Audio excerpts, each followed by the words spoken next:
কোন ঘরে যখন একটি সন্তান, একটি কন্যা সন্তান জন্মগ্রহণ করে, তখন একজন ফেরেশতা সেই ঘরে ঢোকে, একজন রহমতের ফেরেশতা আসে। ওই রহমতের ফেরেশতা ঘরের মধ্যে ঢুকে বলে, আসসালামু আলাইকুম ইয়া আহলাল বাইত, হে ঘরের মালিকের আল্লাহর রহমত তোমাদের উপরে বর্ষিত হোক।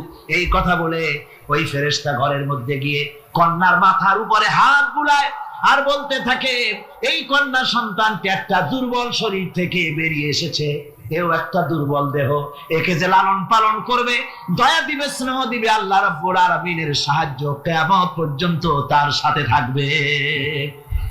অথচ আমাদের দেশে দেখা যায় মেয়ে হলে অনেকের মুখ কালো হয়ে যায়। বন্ধুরা জিজ্ঞেস করে, মিয়া শুনছিলাম তোমার বোন নাকি বাচ্চা হবে, তা অনেক মাস হয়ে গেল, কোনো খবর টবর তো পাইলাম না। কয় যে ভাই, আশা করছিলাম যা তা হয় নাই, সেই জন্য টেলিফোনও করি নাই। কি হয়েছে? বলে একটা মেয়ে হয়েছে। হাসান এরকম কপাল পোড়া আছে কিনা? এখন বারবার মেয়ে হয় বলে স্ত্রীকে তালাক দিয়েছে, এমন ঘটনাও বাংলাদেশে ঘটেছে।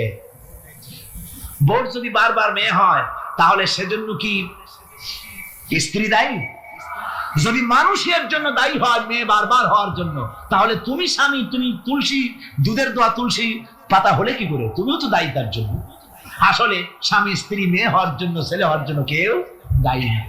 এই কোরআনে কারিমে রব্বুল আলামিন বলেছেন, আমি যাকে খুশি শুধু ছেলে দেই, যাকে খুশি শুধু মেয়ে দেই, যাকে খুশি তাকে ছেলেও দেই, মেয়েও দেই, আবার যাকে খুশি আমি কিছুই দেই না। যা আমার কুদরত। সুতরাং এতে মন কালা করার কিছু না। নবীজি বলেছেন, কন্যার পিতাদেরকে গালি দিও না। অনেকে টিটকারি করে, বারবার মেয়ে হয় ছেলে একটাও হয় না, সেই জন্য টিটকারি বুটকারি করে। আল্লাহ নবী বলেছেন, মেয়ের পিতাকে গালি দিও না, ঠাট্টা করো না, যেহেতু আমি মুহাম্মদ রাসূলুল্লাহ সাল্লাল্লাহু আলাইহি ওয়াসাল্লাম, আমি মেয়েদের পিতা, আমি নিজে মেয়েদের পিতা। খবরদার মেয়েদের পিতাকে গালি দিও না। রাসূলুল্লাহ বলেছেন, আকাশের নিচে জমিনের উপরে খাদিজার মতো মহিলা আর নাই। সেই হযরতে খাদিজা রাসূলের 4টি মেয়ে পেটে ধারণ করেছিলেন। সুবহানাল্লাহ। মেয়ের প্রতি রাসূলুল্লাহ যথেষ্ট মহব্বত করতেন, মেয়েকে খুব ভালোবাসতেন হুজুর সাল্লাল্লাহু আলাইহি ওয়াসাল্লাম। হুজুরের কলিজার টুকরা ছিলেন মা ফাতিমা রাদিয়াল্লাহু তাআলা আনহা। হুজুর যখন কোথাও যেতেন, সকলের শেষে দেখা করতেন ফাতেমার সঙ্গে, আর বিদেশ থেকে সফর করে এসে সকলের আগে দেখা করতেন ফাতেমার সঙ্গে। সুবহানাল্লাহ। রাসূলুল্লাহ আরো বলেছেন, তোমরা যখন বাজারে যাবে বা ব্যবসা করতে যাবে বা বিদেশে যাবে, আসার সময় যে সব হাদিয়া নিয়ে আসো। আমরা যখন বাইরে যাই, বাজারে যাই, কিছু হাদিয়া আনি না? জামা কাপড়, চকলেট ইত্যাদি আমরা আনে থাকি। রাসূলুল্লাহ বলেছেন, হাদিয়াগুলি তোমরা যারা বিদেশে যাও, বাজারে যাও, হাদিয়া আনবে, আর এনে ঘরের মধ্যে ঢুকে তা শুরু করবে মেয়েকে দিয়ে। প্রথমে দেবে মেয়েকে। সুবহানাল্লাহ। মেয়ের মর্যাদা ইসলামে সব চাইতে বেশি। কোন যুগে? যে যুগে মেয়ে হলে পরেই মাটির নিচে ঘিরে রাখতো, আছাড় মেরে মেরে ফেলে দিত। বেআইয়ি যামবিন কুতিলাত, কোন অপরাধে তাদেরকে হত্যা করা হলো। আল্লাহ পাক কোরআনে কারীমের মধ্যে বলেছেন, তাদের অপরাধ আর কিছু না, তারা নারী, এই জন্য তাদেরকে মেরে ফেলা হতো। রাসূলুল্লাহ তাদের ইজ্জত দিলেন। সুবহানাল্লাহ বিহামদিহি। রাসূলুল্লাহ সম্মান দিলেন, ইজ্জত দিলেন তাদেরকে। কন্যা হিসাবে নারীর এই মর্যাদা। ফাতেমাকে রাসূল এত ভালোবাসতেন, ইন্তেকালের সময় হযরত ফাতেমা কাঁদতে কাঁদতে বেহুশ হয়ে যাওয়ার উপক্রম হয়ে গেছে। রাসূলুল্লাহ হযরত ফাতেমাকে ইশারা দিলেন। হযরত ফাতেমা তার কান নিয়ে রাসূলুল্লাহর মুখের কাছে লাগাই দিলেন। আল্লাহ নবী কি যেন বললেন কানে কানে, হযরত ফাতেমার কান্না বন্ধ হয়ে গেল। হযরত আয়েশা বলেন, মা রাসূলুল্লাহ তোমার কানে কানে কি বললো আর তোমার কান্না বন্ধ হয়ে গেল? হযরত ফাতেমা বলেন, ইয়া আম্মা জান, আমার আব্বা আমার কানে কানে বললো, মা ফাতেমা তুই কাঁদিস না, তোর কান্না আমার বরদাস্ত হয় না, তোমাকে কাঁদতে হবে না। আমি তোমাকে সুসংবাদ দিয়ে যেতেছি, আমি মরে যাওয়ার পর সর্বপ্রথম তোমার সাথে আমার দেখা হবে। রাসূলুল্লাহর এই ভবিষ্যৎবাণী হযরত ফাতেমা বুঝতে পেরেছেন যে হুজুরের ইন্তেকালের পরে আমার বেশি দেরি হবে না, আমিও তাড়াতাড়ি হুজুরের সাথে শামিল হতে পারবো। হুজুরের ইন্তেকালের 6 মাস পরেই হযরত ফাতেমা রাদিয়াল্লাহু তাআলা আনহা ইন্তেকাল করেছিলেন। কন্যা হিসেবে নারীর মর্যাদা ইসলাম অনেক অনেক গুণে বাড়িয়ে দিয়েছে। এই কন্যা, শিশু, কৈশোর, যৌবন পেরিয়ে যখন যৌবনে তার বিয়ে হয়ে যায়, আল্লাহ রাব্বুল আলামিন তখন বলেন, ওয়া মিন আয়াতিহি আন খালাকা লাকুম মিন আনফুসিকুম আজওয়াজান লিতাসকুনু ইলাইহা ওয়া জাআলা বাইনাকুম মাওয়াদ্দাতান ওয়া রাহমা। আল্লাহ পাক বলেন, আমার নিদর্শনের ভিতরে একটি নিদর্শন যে আমি তোমাদের থেকে তোমাদের জোড়া তৈরি করেছি, তোমাদের স্ত্রীদেরকে তৈরি করেছি, তোমাদের সাথে তোমাদের স্ত্রীর ভালোবাসা সৃষ্টি করেছি, মহব্বত সৃষ্টি করেছি। এই মহব্বত আমি আল্লাহ তৈরি করেছি। আর যখন বুড়ো হয়ে যায় মানুষ, স্বামী স্ত্রী যখন বুড়ার বুড়ি হয়, তখন আর ভালোবাসা থাকে না, তখন ওই ভালোবাসা সহৃদয়তার করুণায় আমি আল্লাহ পরিণত করে দেই। বুড়ার জন্য তখন বুড়ি ছাড়া আর উপায় নাই, বুড়িরও আর বুড়া ছাড়া উপায় নাই। তখন ভালোবাসা কোনো বিশেষ কোন লক্ষ্য নিয়ে ভালোবাসা নয়, তখন একের উপরে অন্য একদম নির্ভরশীল হয়ে পড়ে। আল্লাহ পাক বলেন, এই অবস্থা আমি আল্লাহ সৃষ্টি করে দেই। সুবহানাল্লাহ ওয়া বিহামদিহি। আল্লাহ পাক বলছেন, নারীদের উপরে, নারীদের সাথে, স্ত্রীদের সাথে ভালো ব্যবহার করো, ভালো ব্যবহার করো। তার কোন ব্যাপারে যদি মনটা তোমার কখনো খারাপ হয়, কোরআন শরীফের মধ্যে আল্লাহ পাক বলে দিয়েছেন পরিষ্কার করে যে কখনো তার সাথে খারাপ ব্যবহার করো না।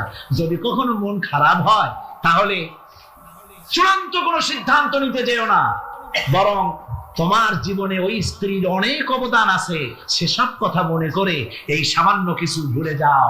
আল্লাহ চান স্বামী স্ত্রীর মহব্বত টিকে থাকুক। আল্লাহ পাকের কাছে তালাক হচ্ছে ঘৃণিত জিনিস।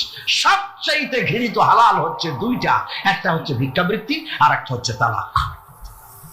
আল্লাহ পাক নারীকে বলেছেন, নারী আর পুরুষকে বলেছেন যে তোমরা হচ্ছে হুন্না লিবাসুল লাকুম ওয়া আনতুম লিবাসুল লাহুন্না। তোমরা পরস্পরের জন্য পোশাক পরিচ্ছদের মতো অঙ্গাঙ্গি ভাবে একের উপরে অপরের পরিপূর্ণ অধিকার তোমাদের রয়েছে। এই অধিকারের ভিত্তিতে, ভালোবাসার ভিত্তিতে জীবন গড়ার জন্য আল্লাহ পাক বলেছেন। তারপরে তার অর্থনৈতিক অধিকার তাকে দিয়েছে। আল্লাহ পাক মহারানাকে ফরজ করে দিয়েছেন। মহারানা কি করেছেন? ফরজ করে দিয়েছে। মহারানা ফরজ। এই ফরজকে একটা ট্র্যাডিশন হিসেবে গ্রহণ করা হয়। বড় লোকেরা শোনায়, মেয়ের বিয়ে কত, বিয়েতে মহারানা কত হয়েছে, বলে যে 11,07,373 টাকা 75 পয়সা। আদায় করে না মোটেও, বিরাট একটা অঙ্ক শোনায় দিল মানুষদেরকে। আমার ভাইয়েরা জেনে রাখুন, মহারানা তো বাঁধতে হবে ফরজ, মহারানা আদায় করতে হবে। এই মহারানার টাকা যদি আদায় করা না হয়, স্ত্রী যদি স্বেচ্ছায় স্বামীকে মহারানা মাফ করে না দেয়, তাহলে কিয়ামতের দিন আল্লাহর দরবারে ওই স্বামীকে জিনাকারীর কাতারে দাঁড়াতে হবে। জোরে বলেন নাউজুবিল্লাহ। মহারানার টাকা আপনি দিয়ে দিবেন তাকে। ওই মহারানার টাকা দিয়ে স্ত্রী যদি লক্ষ কোটি কোটি টাকার মালিক হয় ব্যবসা করে, তারপরেও স্ত্রীর সুখ শান্তি, রোগ শোক, খাওয়া পড়া সবকিছুর দায় দায়িত্ব কার?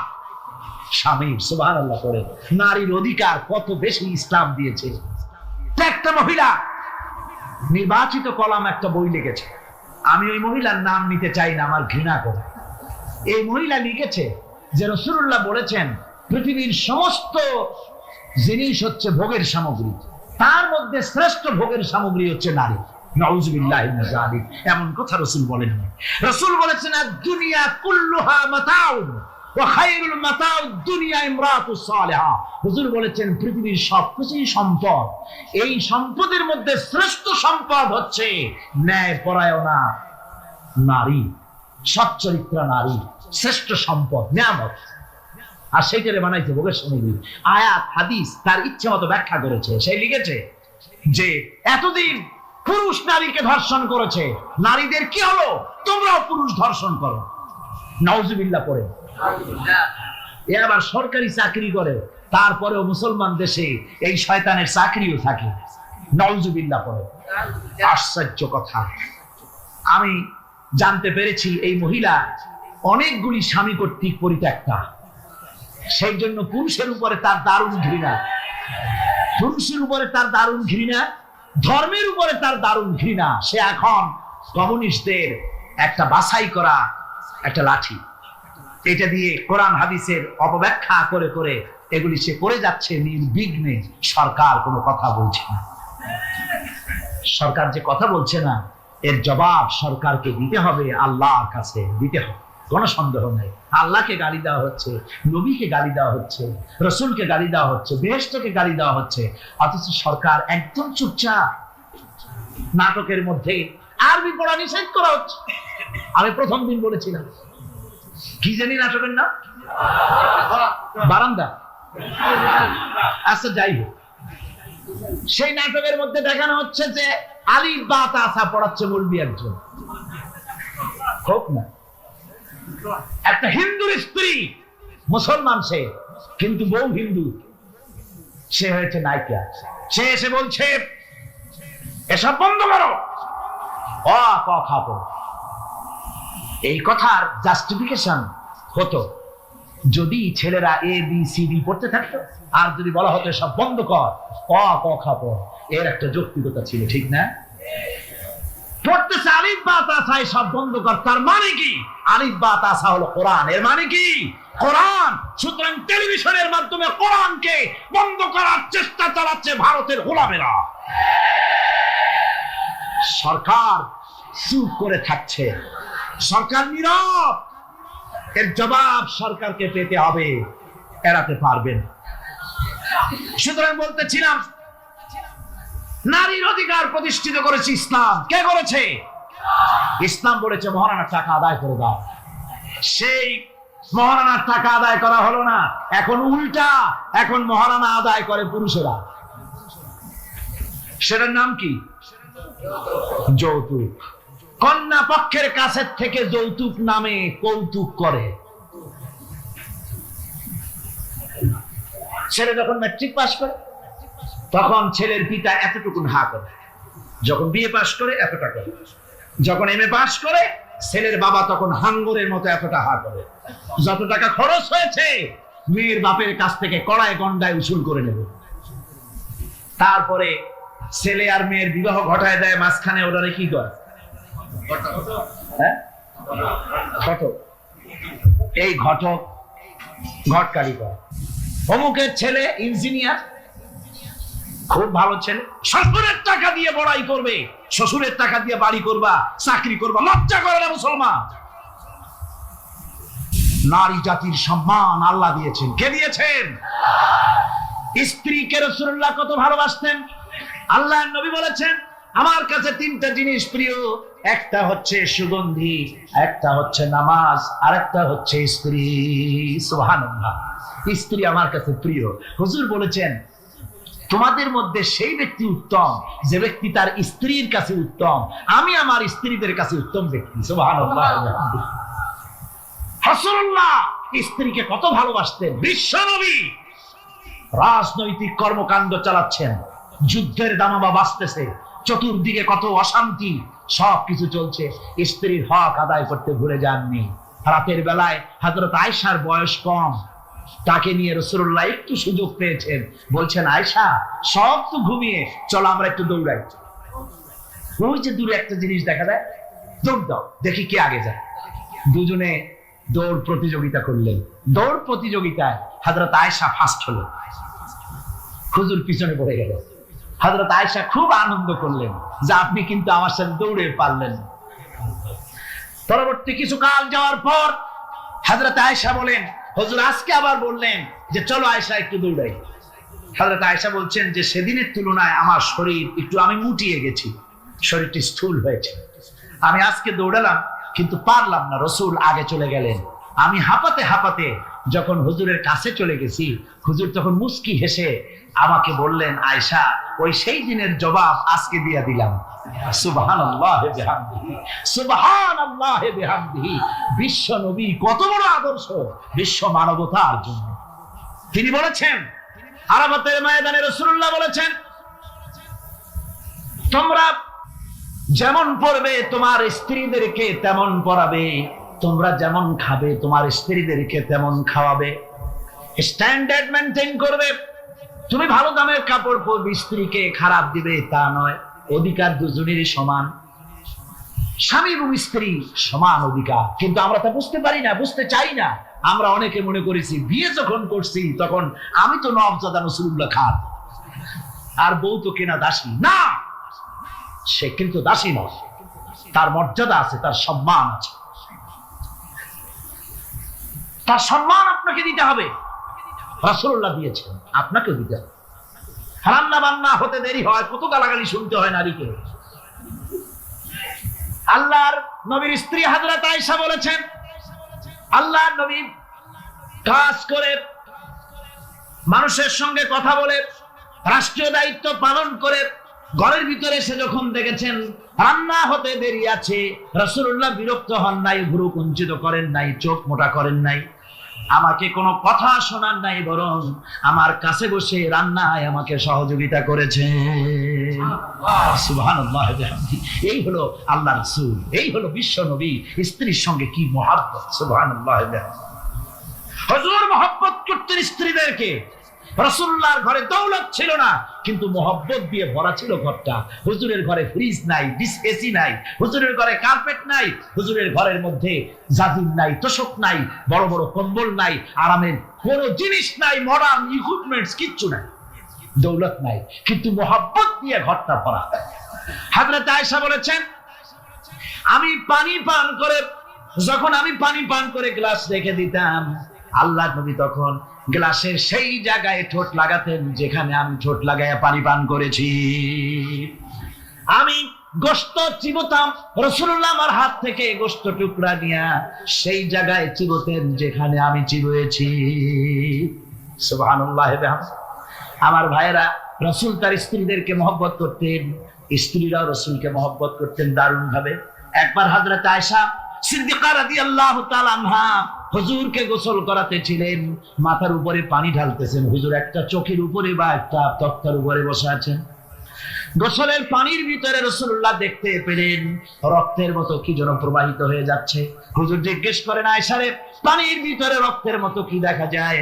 হযরত আয়েশা বলেন, হুজুর আপনি যখন বসেছিলেন অসতর্ক মুহূর্তে তক্তার নিচে আমার একটা আঙ্গুল পড়েছিল, পায়ে আঙ্গুলটা ফেটে বোধহয় রক্ত বেরোতেছে।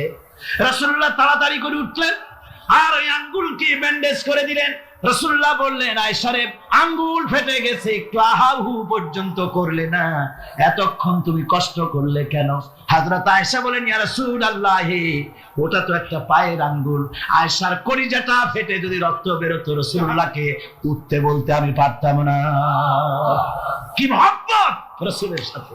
হযরত আয়েশা বলেন, হুজুর সাল্লাল্লাহু আলাইহি ওয়াসাল্লাম স্ত্রীদেরকে এত ভালোবাসতেন, আমাদের ঘরে গোশত টোস্ত তেমন রান্না বান্না খুব কম হতো। গোশত রান্না হবে কি, মাসের পর মাস চলে গেছে রাসূলের বাড়িতে, হুজুর স্ত্রীরা বলেছেন আমাদের ঘরে চুলায় আগুন জ্বলে নাই, একটু শুকনা রুটি, একটু শুকনা খেজুর আর একটু পানি খেয়ে আমাদের জীবন চলেছে, এরকমের অবস্থা হয়েছে। তারপরে এই অবস্থা চলেছে, এর মধ্যে যদি কখনো একটু গোশত আসছে, হুজুর যখন ছাগল ইত্যাদি ছাগল দুম্বা জবাহ করেছেন, এই দুম্বার গোশত নিয়ে, ছাগলের গোশত নিয়ে রাসূলুল্লাহ নিজে বেরোতেন। হযরত খাদিজার বান্ধবী কোথায় আছে খুঁজে ওই বান্ধবীর কাছে গোশত পৌঁছে দিয়ে আসতে। হযরত আয়েশা বলেন, একদিন আমার ঘুম ভেঙে গেল, দেখি হুজুর আমার কাছে নাই, গেলেন কোথায়? খুঁজতে খুঁজতে যায় দেখি মসজিদে নববীর ভিতরে হুজুর হাত তুলে বসে আছেন, মোনাজাত করতেছেন। আমি পেছনে গিয়ে হাত তুললাম, আমি শুনতে পাচ্ছি নবীজি দোয়া করছেন, রব্বুল আলামিন কিয়ামতের ময়দানে যেদিন সন্তান তার পিতাকে ভুলে যাবে, মা তার সন্তানকে হারায় ফেলবে, ওই কঠিন হাসরের ময়দানে আমি যেন আমার খাদিজাকে হারাইয়া না যাই। মুনাজাতের শেষে হযরত আয়েশা বলেন, ইয়া রাসূলুল্লাহ, খাদিজার কথা আপনার এত কেন বারবার মনে পড়ে? একটা বুড়িরে বিয়ে করেছিলেন 25 বছর বয়সের সময়, 40 বছর বুড়ি, তার কথা কেন এত মহব্বত আপনার মনে পড়ে? তার থেকে যুবতী মেয়ে, সুন্দরী মেয়েকে আপনার স্ত্রী হিসেবে আপনি পান নাই। হুজুর বলেন, আয়েশা রে, খাদিজার সম্পর্কে এমন কথা তুমি আর বলো না, তোমরা সবাই আমার সুখের দিনের স্ত্রী, আর খাদিজা আমার এমন সময় স্ত্রী ছিল যখন মক্কায় আমার আশ্রয় ছিল না, তামাম মক্কা নগরীতে আমার আশ্রয় ছিল না। খাদিজার সঞ্চিত সমস্ত ধনরাশি ইসলাম কবুল করার পর দুহাতে খাদিজা বিতরণ করে দিয়েছে। হযরত আয়েশা বলেন, হুজুর আমার গোস্তাকি মাফ করে দেন, আমি আর এরকম বলবো না, তবে খাদিজা সম্পর্কে আমার কিছু একটু শোনান। হুজুর বলেন, আয়েশা রে শোনো, গভীর রাত, যত রাত হোক না কেন, ইসলামের দাওয়াত দিয়ে দিয়ে গভীর রাত্রে আমি যখন বাসায় ফিরেছি, ঘরে এসেছি, দরজায় একটা মাত্র ডাক দিয়েছি, খাদিজা, অমনি দরজা খুলে গেছে। আমি জিজ্ঞেস করেছি, খাদিজা রে, যত রাত্রে আসলাম, যতবার আসলাম, একটা ডাকের বেশি লাগলো না, তুমি কি ঘুমাও না?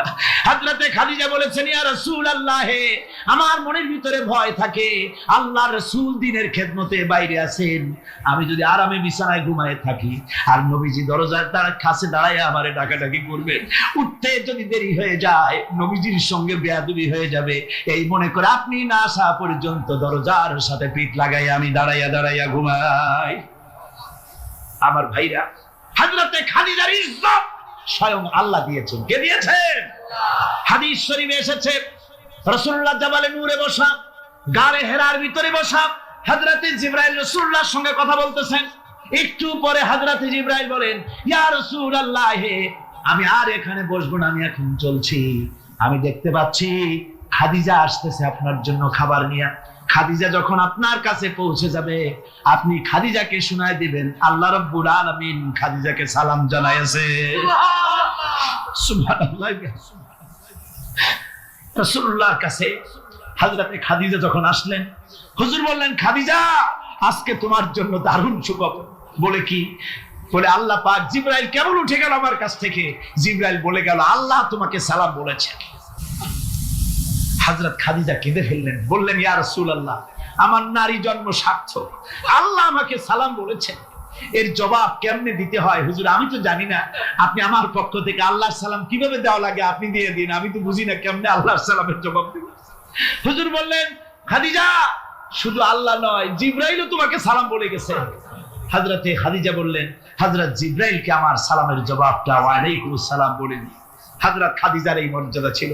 আমার ভাইরা, রাসূল পাক সাল্লাল্লাহু আলাইহি ওয়াসাল্লাম এভাবে মহব্বত করেছেন স্ত্রীদেরকে। সুতরাং স্বামী স্ত্রীর মহব্বত আল্লাহ জান্নাতি নিয়ামত। কি নিয়ামত? যে ঘরের মধ্যে স্বামী স্ত্রীর মধ্যে মিল মহব্বত আছে এটা বেহেশতের মতো, আর যেখানে মিল মহব্বত নাই এটা জাহান্নামের মতো। ঠিক কি? সুতরাং মহব্বত করুন, বেশি বেশি স্যাক্রিফাইস করুন, বেশি বেশি স্যাক্রিফাইস করুন। নারীদের ব্যাপারে বলা হয়েছে, পুরুষকে বলা হয়েছে অধিকার আদায় করো, সব ব্যাপারে সমান অধিকার, কিন্তু নারীকে একটা ব্যাপারে বলা হয়েছে, নারী শোনো, পুরুষের মর্যাদা তোমার চাইতে আল্লাহ রাব্বুল আলামিন বেশি দিয়েছেন। আর রিজালু কাওয়ামুনা আলান নিসা, নারীদের উপরে পুরুষের প্রাধান্য আল্লাহ পাক দান করেছেন। একদিন একজন সাহাবী বলেছিলেন, ইয়া রাসূলুল্লাহ, জঙ্গলি উট দেখলাম আপনার পায়ের উপরে সিজদায় পড়ে গেল, আপনি যদি আমাদেরকে অনুমতি দিতেন না আপনাকে আমরা সিজদা করতাম। আল্লাহর নবী বললেন, মানুষ মানুষকে সিজদা করা এ পারমিশন যদি আমি দিতাম তাহলে দুনিয়ার সমস্ত স্ত্রীদেরকে বলতাম তারা যেন তাদের স্বামীকে সিজদা দেয়। স্বামীর মর্যাদা এখানে বেশি। সুতরাং অধিকার সমান, কোনো সন্দেহ নাই, কিন্তু স্বামীর একটা আলাদা মর্যাদা আছে, সেই সম্মানও তাকে দিতে হবে। এরপরে এই সমান অধিকারের ভিত্তিতে স্বামী স্ত্রী চলতে থাকে, মাঝখানে আল্লাহ পাক তাদেরকে সন্তান দান করেন। আল্লাহ তাদেরকে, নারীকে লেখাপড়ার অধিকার দিয়েছেন, ইসলাম তাকে লেখাপড়ার অধিকার দিয়েছে, শিক্ষার অধিকার দিয়েছে। হযরত আয়েশা সিদ্দিকা রাদিয়াল্লাহু তাআলা আনহা শিক্ষয়িত্রী ছিলেন, হাফেজা ছিলেন, হাদিসের হাফেজা ছিলেন, কোরআনের হাফেজা ছিলেন, হাজার হাজার সাহাবায়ে কেরামদের তিনি ওস্তাদ ছিলেন। সুবহানাল্লাহ। নারীদের ব্যাপারে অধিকাংশ মাসালা হযরত আয়েশা সিদ্দিকা রাদিয়াল্লাহু তাআলা আনহার অবদান। সুবহানাল্লাহ। নারী যুদ্ধ করেছে, যুদ্ধের ময়দানে নারীর অধিকার আছে। নারী চাকরি করতে পারবে, নারী ব্যবসা করতে পারবে, নারী লেখাপড়া করতে পারবে, নারী সেনাবাহিনীতে যেতে পারবে, নারী সব করতে পারবে, কিন্তু পর্দার মাধ্যমে। কিসের মাধ্যমে? স্বামী এবং পুরুষ এবং স্ত্রী, পুরুষ এবং নারী মাঝখানে একটা পর্দা থাকতে হবে। সে কথা একটু পরে বলছি। এবার এই বধূ কিছুদিন পর মা হয়ে গেল। কি হয়ে গেল? মা হয়ে গেল। মা যখন হয়ে গেল, মর্যাদা আরো এক ধাপ বেড়ে গেল।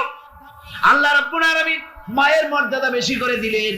আল্লাহ পাক কোরআনে কারীমের মধ্যে বলেন, ওয়াসাইনাল ইনসানা বিওয়ালিদাইহি ইহসানা হামালাতুহু উম্মুহু কুরহাম ওয়া ওয়াদাতুহু কুরহাম ওয়া হামলুহু ওয়া ফিসালুহু 30 শাহরা। আমি পৃথিবীর সমস্ত মানুষকে উপদেশ দিয়েছি, তোমরা তোমাদের মায়ের প্রতি সম্মান করো, ihsan করো। তোমার মা তোমাকে গর্ভধারণ করেছে অত্যন্ত কষ্টের সাথে, আর ডেলিভারিও করেছে কষ্টের সাথে। খবরদার মায়ের সাথে বেয়াদবি করো না। কে বলেছেন? আল্লাহ পাক বলেছেন মায়ের ইহসান করো। আল্লাহ রাব্বুল আলামিন মা বাবার জন্য দোয়া করতে বললেন। আল্লাহ পাক বলেন মা বাবার সামনে যেন কখনো মাথায় ঝাঁকি দিয়া চোখটা মোটা করে মা বাবার সঙ্গে কথা বলো না। ওয়াকুল লাহুমা কাওলান কারীমা। মা বাবার সঙ্গে যখন কথা বলবে সম্মান সূচক কথা বলবে। আর মা বাবার জন্য আমার কাছে দোয়া কর। কে শিখায়? আল্লাহ। কে শিখান? আল্লাহ বলছেন বান্দারে তোর মা বাবার জন্য আমার কাছে দোয়া করবি। রব্বিরহামহুমা কামা রাব্বায়ানি সগীরা। জোরে সোরে পড়েন রব্বিরহামহুমা কামা রাব্বায়ানি সগীরা। আয় আল্লাহ আমার মা বাপ যেমন আমাকে স্নেহ করে লালন পালন করেছে আমার ছোটবেলায়, তুমি আমার মা বাপকে তোমার রহমতের কোলে লালন পালন করো। কে শিখায়? আল্লাহ পাক শিখিয়ে দিচ্ছে। আমার ভাইরা, ইয়েমেন থেকে একজন লোক এসেছে, হাদিস, ইয়েমেন থেকে একজন লোক এসেছে হুজুরের সামনে, তার বুড়িমা সাথে। বলছে হুজুর এই অচল বুড়িমা, হাঁটতে পারে না, চলতে পারে না, এই আমার মা, এরে ঘাড়ে করিয়া আমি ওকুফে আরাফা করেছি, একে নিয়ে মিনা মুজদালিফা করেছি, রমি করেছি, একে নিয়ে আমি সাফা মারওয়া সাই করেছি। এই মাকে ঘাড়ে করে আমি আল্লাহর ঘর তাওয়াফ করেছি, হজের সব কাজ মায়ের ঘাড়ে করে করছি। আল্লাহর নবী আমি কি আমার মায়ের হক আদায় করতে পেরেছি? হুজুর বললেন না, আদায় হয়নি, মায়ের হক আদায় হয় নাই। অর্থাৎ বুকের চামড়া দিয়ে মায়ের পায়ের যদি স্যান্ডেল তৈরি করে দেওয়া হয়, এক ফোঁটা দুধের হক আদায় হবে না। সেই মায়ের সঙ্গে নাফরমানি হচ্ছে, বেয়াদবি হচ্ছে, বউয়ের কথার মতো মায়ের সাথে দুর্ব্যবহার করা হচ্ছে। আমার দেশে গুলো হচ্ছে না? হচ্ছে। মা কোথায় পড়ে আছে কোনো খোঁজ নাই, খবর নাই।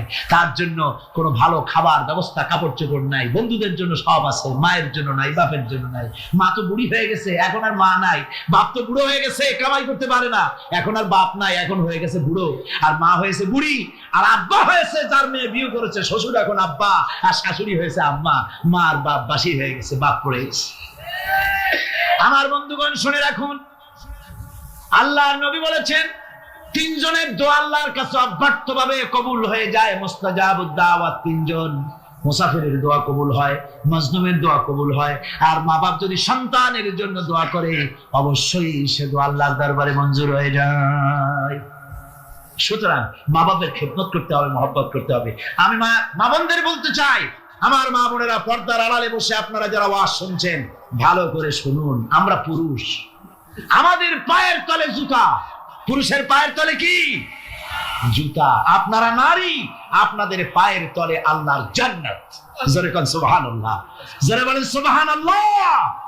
ও নারী, ও মহিলা, তোমাদের সম্মান আল্লাহ কোথায় তুলে দিল?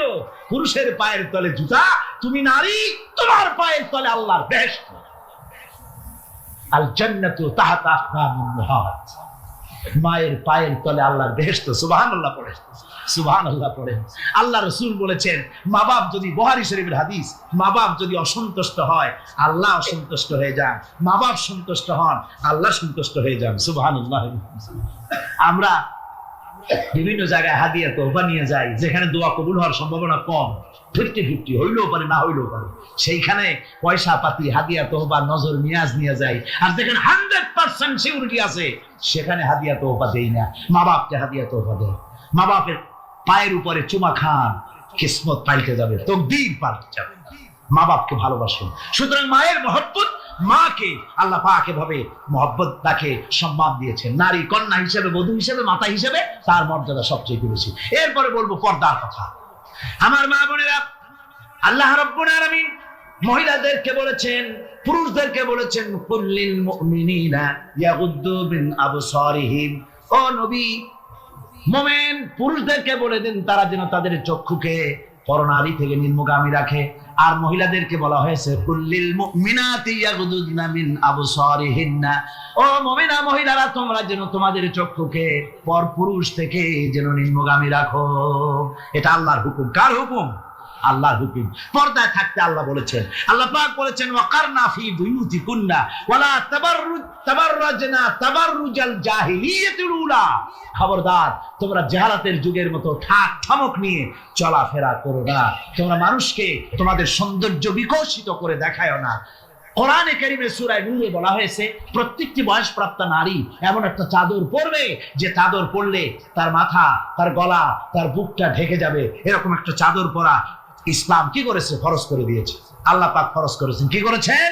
ফরজ করে দিয়েছেন। মা বোনেরা, আপনারা মেহেরবানি করে এমন একটা চাদর পরবেন। আজকাল ওড়না আছে ঠিকই, কিন্তু ওড়না যে অর্থে ব্যবহার করতে বলা হয়েছে ওই অর্থে নাই। এখন ওড়না মেয়েরা অনেক ক্ষেত্রে মাফলারের মতো গলায় ঝুলাই রাখে, গামছার মতো ঝুলাই রাখে।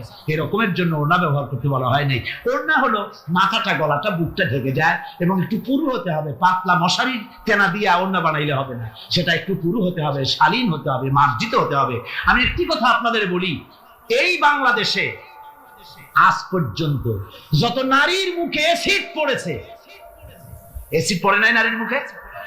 বখাটে ছেলে যুবতী মেয়ের উপরে আকৃষ্ট হয়ে তাকে বিয়ের প্রস্তাব দিয়েছে বা কুপ্রস্তাব দিয়েছে, সে প্রত্যাখ্যান করেছে, পরে তার মনের ঝাল মিটাবার জন্য মুখে অ্যাসিড মারছে। আপনারা বলেন এমন কোন ঘটনা জানেন কিনা যে বোরখা পরিহিতা কোন মেয়ের মুখে অ্যাসিড পড়েছে? জানা আছে কিনা আপনাদের? না, বলতে পারবেন না। বোরখা পরা মেয়েদের উপরে এগুলি হয় নাই। কারণ হলো সে আল্লাহর হুকুম রক্ষা করেছে। যে বোরখা পরেছে, চাদর পরেছে, সে কার হুকুম রক্ষা করেছে? ওই মহিলা আল্লাহর হুকুম রক্ষা করেছে। এবার আল্লাহর দায়িত্ব হয়েছে তার শরীর, তার ইজ্জতকে হেফাজত করা। মেয়েরা যদি ঠোঁটে রং লাগায়া, মাথার চুল খোলা রেখে রাস্তায় ঘুরে, রিকশাওয়ালা পর্যন্ত ডাকে ভাবি সাহেবা, দোকানে গেলে দোকানদার কয় আপা, আর যদি বোরখা পরা থাকে যে দেখে সেই কয় খালাম্মা, চাচি আম্মা, সম্মান করে কথা বলে। ঠিক কিনা কর? সুতরাং আমার মা বোনের, আপনাদের সম্মান আপনারা বজায় রাখুন, আপনার মেয়েদের মর্যাদা আপনারা বাড়ান। আপনারা হচ্ছেন হযরতে খাদিজার উত্তরসূরি, সুমাইয়ার উত্তরসূরি, হযরতে খাওলার উত্তরসূরি, হযরতে আয়েশার উত্তরসূরি। এই বাংলার জমিনে আপনাদেরকে জিহাদের ময়দানে আসতে হবে ইনশাআল্লাহ। সবাই বলেন ইনশাআল্লাহ। পুরুষের পাশাপাশি বাংলাদেশেও মহিলারা বোরখা পরিহিতা হয়ে আল্লাহর দ্বীন কায়েমের জন্য যদি প্রয়োজন হয়, হাজার হাজার মহিলা রাস্তায় মিছিলে বের হবে ইনশাআল্লাহ।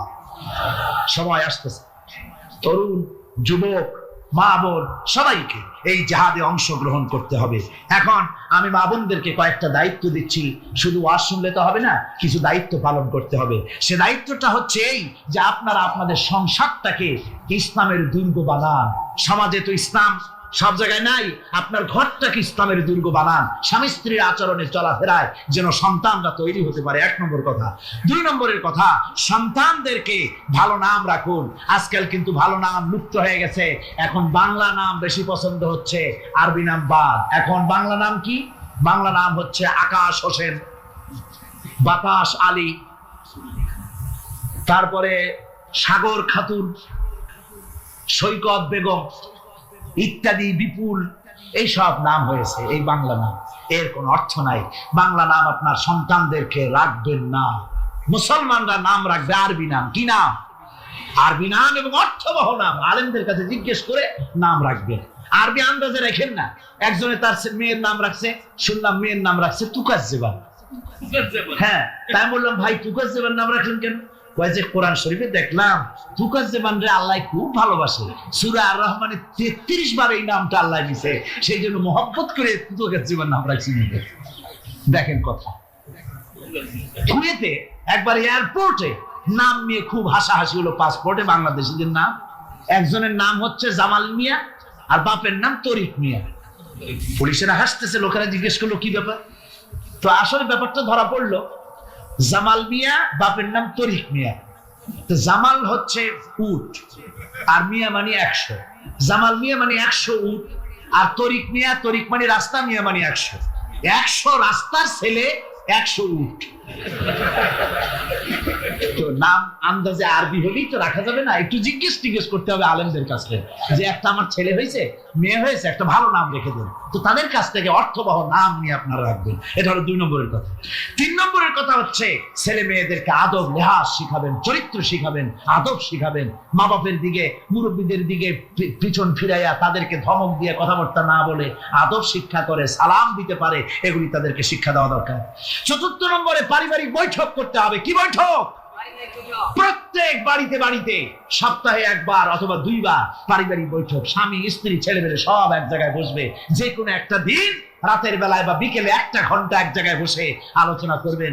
তুমি কলেমাটা পড়ো তো, বউরে করবেন তুমি কলেমা পড়ো, শুনি হয় কিনা। আমার তাশাহুদটা আমি পড়ি, আত্তাহিয়াতু লিল্লাহি ওয়াস সালাতু তাওয়াবাত হয় কিনা তুমি একটু শোনো তো, দোয়া কুনুত হয় কিনা শোনো তো। আচ্ছা নামাজের মধ্যে কয়টা ফরজ কত দেখি।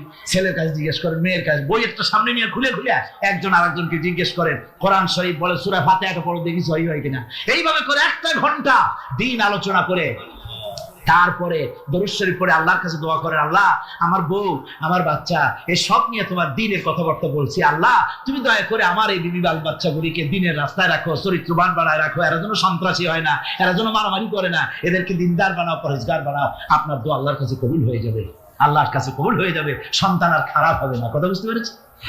যা গোটা পৃথিবীর মানুষ যদি হেদায়েত পেতে চায়, ছোট্ট সূরাটি তার জন্য যথেষ্ট। পড়েন আমার সাথে, কুল হুয়াল্লাহু আহাদ।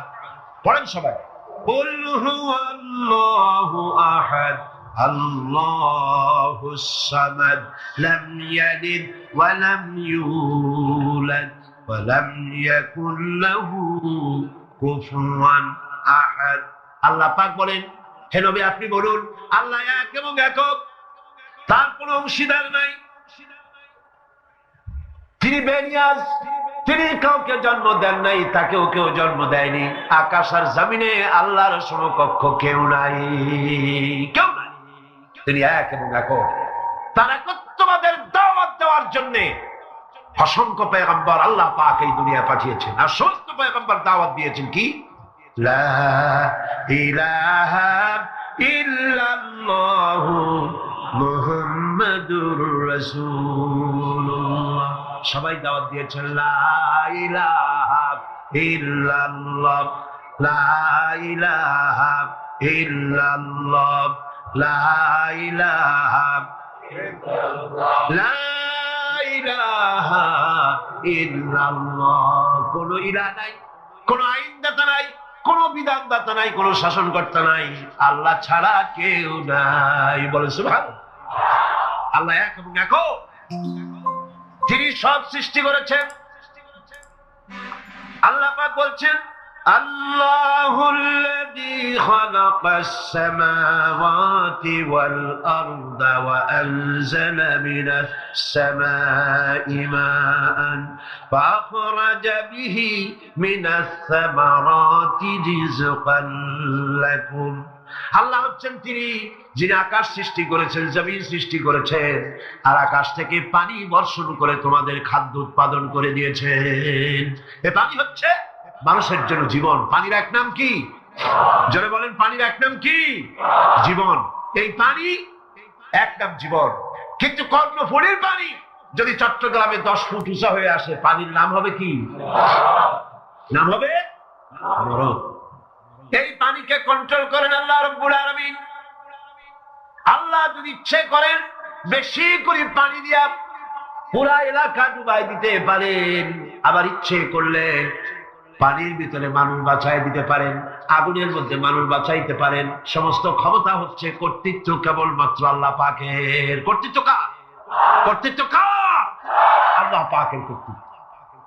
হযরত নূহ আলাইহিস সালামের জামানায় 40 দিনের বন্যা। এই বন্যার পরে জাহাজ যখন নেমে গেল, তখন তিনি মনে মনে ভাবলেন, আমি তো জোড়ায় জোড়ায় করে সমস্ত প্রাণীগুলি আর মানুষগুলি, কিছু কিছু মানুষ যারা ঈমান এনেছিল তাদের জাহাজে উঠাইছে, কিন্তু একটি বুড়ি আমার উপরে ঈমান এনেছিল, আর আমি তার ওয়াদা করেছিলাম সাথে করে নিয়ে যাব, আমি তো তার কথা ভুলে গিয়েছি। অনুশোচনা এলো। জাহাজ থেকে নেমে চতুর্দিকে লক্ষ্য করলেন, মানুষ নাই, জনপদ নাই, সব শেষ হয়ে গেছে। পাহাড় পর্বত কাঠ হয়ে পড়েছে, বিল্ডিং গুলি শেষ হয়ে গিয়েছে, কোন জনপদে কোনো প্রাণী নাই, প্রাণী বলতে কিছুই নাই। হঠাৎ দূরে দেখলেন একটা কুড়ে ঘরের মতো দেখা যায়। ভাবলেন এত বড় বন্যার ভিতরে কুড়ে ঘর কেমনে থাকলো। আস্তে করে হেঁটে গেলেন কুড়ে ঘরের কাছে। ভেতরে মানুষ আছে বলে মনে হলো। বাইরের থেকে প্রশ্ন করলেন, ভিতরে কে? জবাব এলো, আমি এই ঘরের মালিক, আমি এক বুড়ি বিধবা এক মহিলা। নেমে গেল। তখন তিনি মনে মনে ভাবলেন, আমি তো জোড়ায় জোড়ায় করে সমস্ত প্রাণীগুলি আর মানুষগুলি, কিছু কিছু মানুষ যারা ঈমান এনেছিল তাদের জাহাজে উঠাইছে, কিন্তু একটি বুড়ি আমার উপর ঈমান এনেছিল, আর আমি তার ওয়াদা করেছিলাম সাথে করে নিয়ে যাব, আমি তো তার কথা ভুলে গিয়েছি। অনুশোচনা এলো, জাহাজ থেকে নেমে চতুর্দিকে লক্ষ্য করলেন, মানুষ নাই, জনপদ নাই, সব শেষ হয়ে গেছে। পাহাড় পর্বত কাত হয়ে পড়েছে, বিল্ডিং গুলি শেষ হয়ে গিয়েছে, কোন আমার নিয়ামত যদি গণনা করো, গুনে গুনে আমার নিয়ামত শেষ করতে পারবে না। সুবহানাল্লাহ।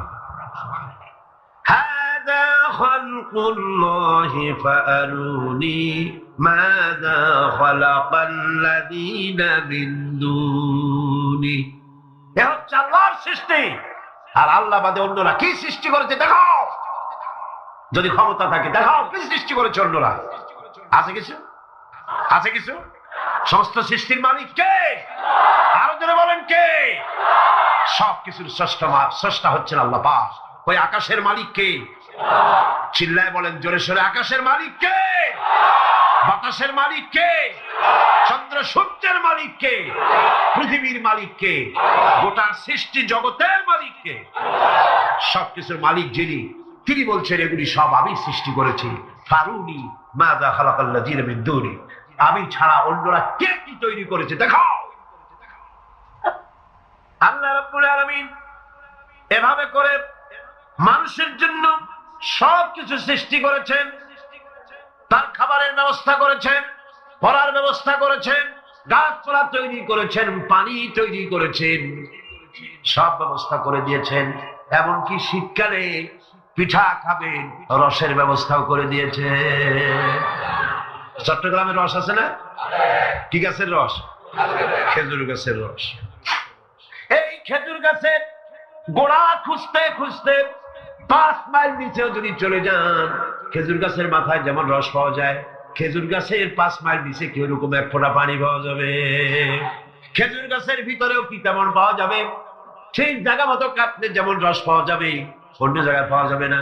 আবার খেজুর গাছের পাশে একটা নিম গাছ আছে, কিয়ামত পর্যন্ত নিম গাছ গিয়া শোষেন। মিষ্টি লাগবে? কি লাগবে? আল্লাহ রাব্বুল আলামিন, আপনি পিঠা খাবেন, খেজুর গাছ দিয়ে রস তৈরি করে দিলেন। পায়াস খাবেন, চাউল তৈরি করে দিলেন, গম দিয়ে দিলেন। গোশ খাবেন, কিমা খাবেন, কি খাবেন, সমস্ত কিছু রব্বুল আলামিন তৈরি করে মানুষের সামনে দিয়ে দিলেন। আর বললেন খাও, পান করো, খাও, আর আমার শুকর আদায় করো। মাঝে মধ্যে পড়ো আলহামদুলিল্লাহি রাব্বিল আলামিন। এই যে ঠান্ডায় গোটা পৃথিবী, এখনো ঠান্ডা শুরু হয়নি। এই ঠান্ডা শুরু না হওয়ার কারণ আমরা। এটা কারণ কারা? আমরাই। গ্লোবাল ক্লাইমেটের চেঞ্জ এসেছে, গোটা দুনিয়া আবহাওয়ার পরিবর্তন হয়ে গিয়েছে। শীতের সময় শীত নাই, গরমের সময় গরম নাই। এটা কি খুব ভালো? এটা কি? এটা রোগ ব্যাধি বেশি হওয়ার লক্ষণ। শীত যখন আসে, এত প্রচন্ড শীত, গোটা পৃথিবী যত এসি আছে, সমস্ত শক্তিশালী এসি প্লান্ট একযোগে যদি ছেড়ে দেওয়া হয়, আপনার শীতকালে শীত দেন, তার সহস্র কোটি কোটি ভাগের 1 ভাগের শীতও কি পৃথিবীর মানুষ তার যন্ত্রপাতি দিয়ে তৈরি করতে পারবে? পারবে। সূর্য দিয়ে প্রতি মুহূর্তে আল্লাহ পাক যে তাপ দেন, গোটা বিশ্বের সমস্ত আগুন একসঙ্গে যদি জ্বালানো হয়, সেই তাপ কি তৈরি করা সম্ভব হবে? হবে। আল্লাহ রাব্বুল আলামিন মানুষের কল্যাণের জন্য মানুষের যা কিছু প্রয়োজন সবকিছু একটা একটা করে এভাবে তৈরি করে মানুষের সামনে সবকিছু দিয়ে দিয়েছেন, এবং প্রয়োজন মিটিয়ে দিয়েছেন। যার যা প্রয়োজন তা তিনি মিটিয়ে দিয়েছেন। আমাদের দেশে, আমার দেশের বাঘ, আমার দেশের হরিণ, আমার দেশের কুকুর, তাদের গায়ে তারা যে ধরনের ইউরোপ আমেরিকার শীত প্রধান দেশের পশুগুলি রকমের না। তার মানে হলো আমার দেশ শীত প্রধান নয়, ছোট্ট ছোট্ট পশম হলে চলে, কিন্তু শীত প্রধান দেশের কুকুরগুলি, বাঘ এবং সিংহ যেগুলি জঙ্গলে থাকে, তাদের গায়ে এমন লম্বা লম্বা পশম দিয়ে আল্লাহ চামড়া বানায় দিয়েছে, যা দিয়ে তার সম্পূর্ণ শরীরটা ঢেকে যেতেছে। স্থায়ী কম্বলের ব্যবস্থা রব্বুল আলামিন করে দিয়েছে। কে দিয়েছেন? আল্লাহ পাক দিয়েছেন। এবং সেই চামড়া দিয়ে সে চামড়া যেন আপনি ব্যবহার করতে পারেন, সেজন্য আল্লাহ পাক আপনার জন্য সুন্দর করে সেই চামড়া দিয়ে কাপড় চোপড় তৈরি করার, জামা ব্যবহার করার সব ব্যবস্থা আল্লাহ করে দিয়েছেন। কম্বল তৈরি করার ব্যবস্থা করে দিয়েছেন। আল্লাহ পাক যা খুশি তাই করতে পারেন। কোরআন বলতেছে ফাআলুন লিমা ইউরিদ, যা খুশি তাই তিনি করেন। লা ইউসআলু আম্মা ইয়াফআলু ওয়া হুম ইউসআলুন, তিনি যা করেন সেজন্য কারো কাছে তাকে কৈফিয়ত দিতে হয় না, বরং গোটা বিশ্ব আল্লাহর কাছে কৈফিয়ত দিতে বাধ্য। সমস্ত বিশ্ব কৈফিয়ত দিতে কার কাছে বাধ্য? আল্লাহ পাকের কাছে কৈফিয়ত দিতে বাধ্য। প্রচন্ড শক্তির মালিক। মানুষেরা বোঝে না, ক্ষমতা যখন আসে তখন চতুর্দিকে দেখে ক্ষমতার ক্ষমতা, কি যে করবে দিশা করতে পারে না। সারা জীবন ক্ষমতায় টিকে থাকার জন্য সর্বাত্মক প্রচেষ্টা চালায়, দেশ যখন পাইছি আর ছাড়বো না, ঠিক কিনা? এই চেষ্টা চালায়। কিন্তু আল্লাহ পাকের মূল ক্ষমতা তো আল্লাহর হাতে। আল্লাহ পাক ক্ষমতা দিয়ে বলেন লিনানজুরাকুম কাইফা তা'মালুন, ক্ষমতা দিয়ে তাকায় থাকি তোমার আমলটা কি হয় তা দেখার জন্য, তুমি করোটা কি সেইটা দেখার জন্য আমি দেখি। লিনানজুরাকুম কাইফা তা'মালুন। মানুষ ক্ষমতা হাতে পায়, অত্যাচারের স্টিম রোলার চালায়, আল্লাহ দেখতে থাকে। আর আল্লাহ যখন অ্যাকশন নেন, সেই অ্যাকশন থেকে তাকে কেউ বাঁচাইতে পারে না। প্রচন্ড ক্ষমতার মালিক। রাতকে দিন বানাতে পারেন, দিনকে রাত বানাতে পারেন, আমিরকে ফকির বানাতে পারেন, ফকিরকে আমির বানায় দিতে পারেন, রাস্তার লোক ধরে নিয়ে প্রেসিডেন্ট বানায় দিতে পারেন, আবার নারাজ হলে পরে জুতার মালা দিয়া জেলখানায় ঢুকাইয়া দিতে পারেন। ক্ষমতায় থাকাকালীন ফুলের মালা এত বেশি পায়, ফুলের মালায় গলা ভরে যায়। গাবতলির কোরবানির হাতেও এত মালা পায় না। এত মালা গলায় দিয়া আনন্দে ফুর্তিতে মারতে থাকে। আমার বন্ধুগণ মনে রাখেন, ফুলের মালায় আত্মহারা হয়েও না যারা ক্ষমতায় থাকো। এই ফুলের মালা আর ফাঁসির রশি একেবারেই পাশাপাশি।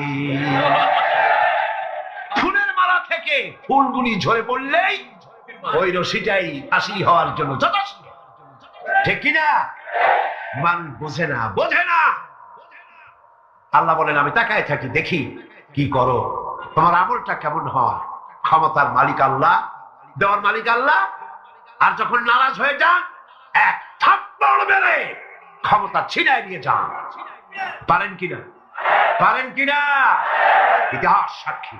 কিন্তু ইতিহাসের সবচেয়ে বড় শিক্ষা যে মানুষেরা ইতিহাস থেকে শিক্ষা গ্রহণ করে না। जगत जी लगाने के लिए ये दुनिया नहीं है, जगह जी लगाने के लिए ये दुनिया नहीं है, ये इबरत की जा है तमाशा नहीं है। पृथ्वी खेल तमाशा করার জায়গা। ইতিহাস থেকে শিক্ষা নাও, পূর্বপুরুষদের দিকে তাকাও। আল্লাহ দিনের কর্মীদের উপরে আঘাত লাগাবার কারণে বংশ শুদ্ধ আল্লাহ সাফ করে দিয়েছে। দেন নাই? সে আল্লাহ আছে না নাই? চিল্লা কোন আছে না নাই? সে আল্লাহ পাক আছে। সে আল্লাহকে ভয় করে। ইত্তাকিল্লাহ, সে আল্লাহকে ভয় করে। আল্লাহ পাক ইচ্ছে করলে ক্ষমতা দিতে পারে, ইচ্ছে করলে ক্ষমতা ছিনাইও নিতে। সে আল্লাহ রাব্বুল আলামিন ক্ষমতা দেওয়ার মালিক, ক্ষমতা ছিনিয়ে নেওয়ার মালিক, হায়াতের মালিক, মওতের মালিক। সবাই বলুন হায়াতের মালিক কে? মওতের মালিক কে? খাবারের মালিক কে? হাসাবার মালিক কে?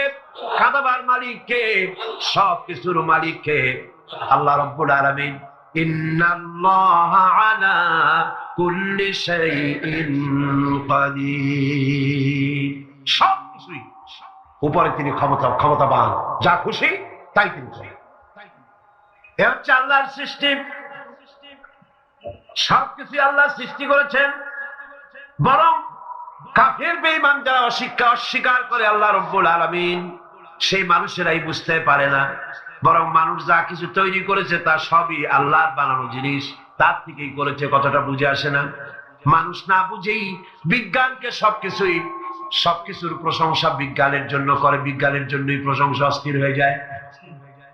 যেমন ধরুন, রাজশাহী বিশ্ববিদ্যালয়ে আপনার ছেলে পড়ে, 6 মাস টাকা পয়সা পায় না, ধার খরচ করিয়া তার 6টা মাস চালায়। হঠাৎ করে পিয়ন মানি অর্ডার ফর্ম নিয়ে হাজির, 6,000 টাকা পাঠাইছে বাপে।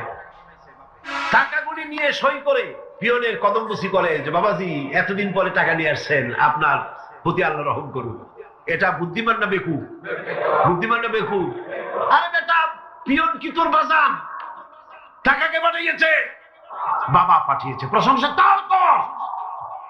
বিজ্ঞানীরা প্লেন বানিয়েছে, বিজ্ঞানীরা গাড়ি বানিয়েছে, বিজ্ঞানীরা কম্পিউটার তৈরি করেছে, প্রশংসা করো সেই আল্লাহ যে আল্লাহ রাব্বুল আলামিন বিজ্ঞানীর মাথায় বুদ্ধি দিয়েছে।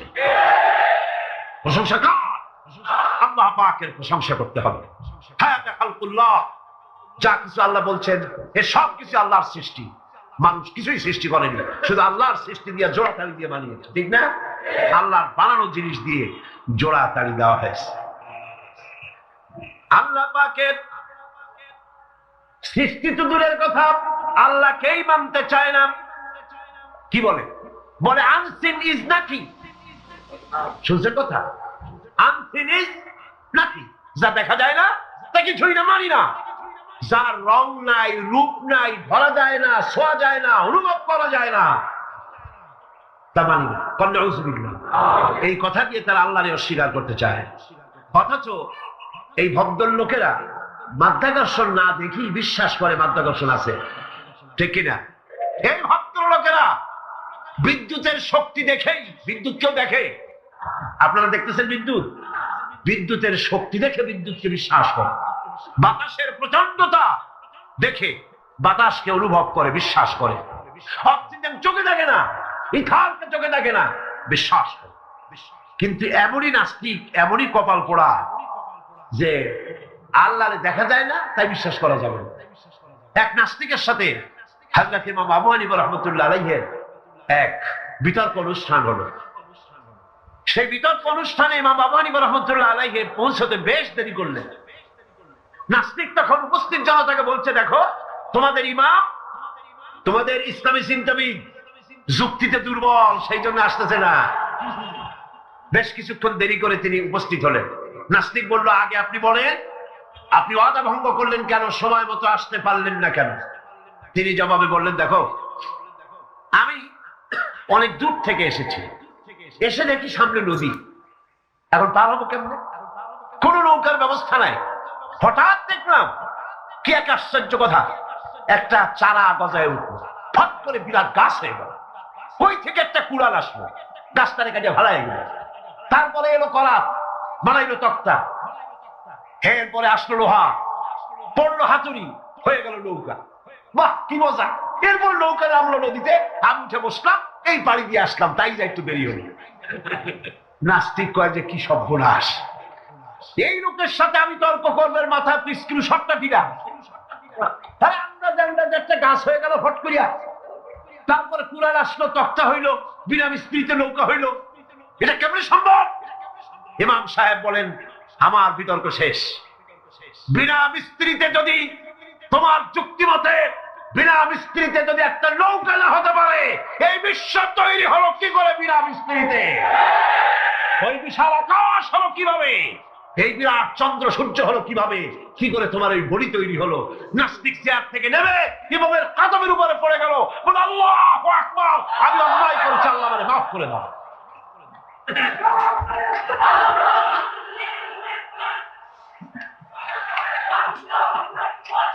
নাস্তিক ঘোষণা করে দিল, লা ইলাহা ইল্লাল্লাহু মুহাম্মাদুর রাসূলুল্লাহ।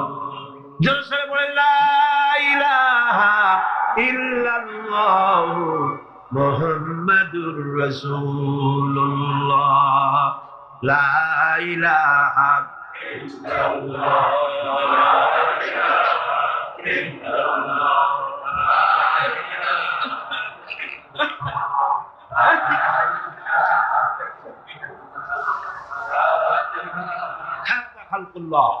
তাহলে আল্লাহর সৃষ্টি। কার সৃষ্টি বলেন সবাই খুশি হয়ে? কার সৃষ্টি? ফারুনি মাযা খালাকাল্লাযিনা মিন দুনি, আল্লাহ ছাড়া কে কি বানাইছে? দেখো সব কে বানিয়েছে? খুশি হইয়া মুখ ফুলাইয়া জোরে কোন কে বানিয়েছে? ওই আল্লাহ রাব্বুল আলামিন বলেন দুনিয়ার সব দিক থেকে চোখ ফিরাইয়া এবার নিজের দিকে তাকাও। ওয়াফি আনফুসিকুম ওয়াফি আনফুসিকুম আফালা তুবসিরুন, এমনকি তোমাদের নিজেদের মধ্যে আমার নিদর্শন আছে। তারা কি তা অনুধাবন করে না? তোমার মধ্যেও আমার নিদর্শন আছে। কার মধ্যে? আমাদের মধ্যে। কোন কার মধ্যে? আমাদের মধ্যে আল্লাহর নিদর্শন আছে। মানুষ যদি তার নিজের দেহের প্রতি লক্ষ্য করে তাহলে সে মহান আল্লাহ পাকের অসংখ্য কুদরত দেখতে পাবে। যেমন একটি শিশু যখন জন্ম হয় তখন তার হাড়ের পরিমাণ হয় 305টি। 305টি। পরে এগুলি একটা দুটো মিশে গিয়ে পরিমাণ দাঁড়ায় 206টি হাড়। 560টি পেশি দিয়ে এই হাড়গুলিকে বেঁধে রাখা হয় এবং মোট গিরার পরিমাণ দাঁড়ায়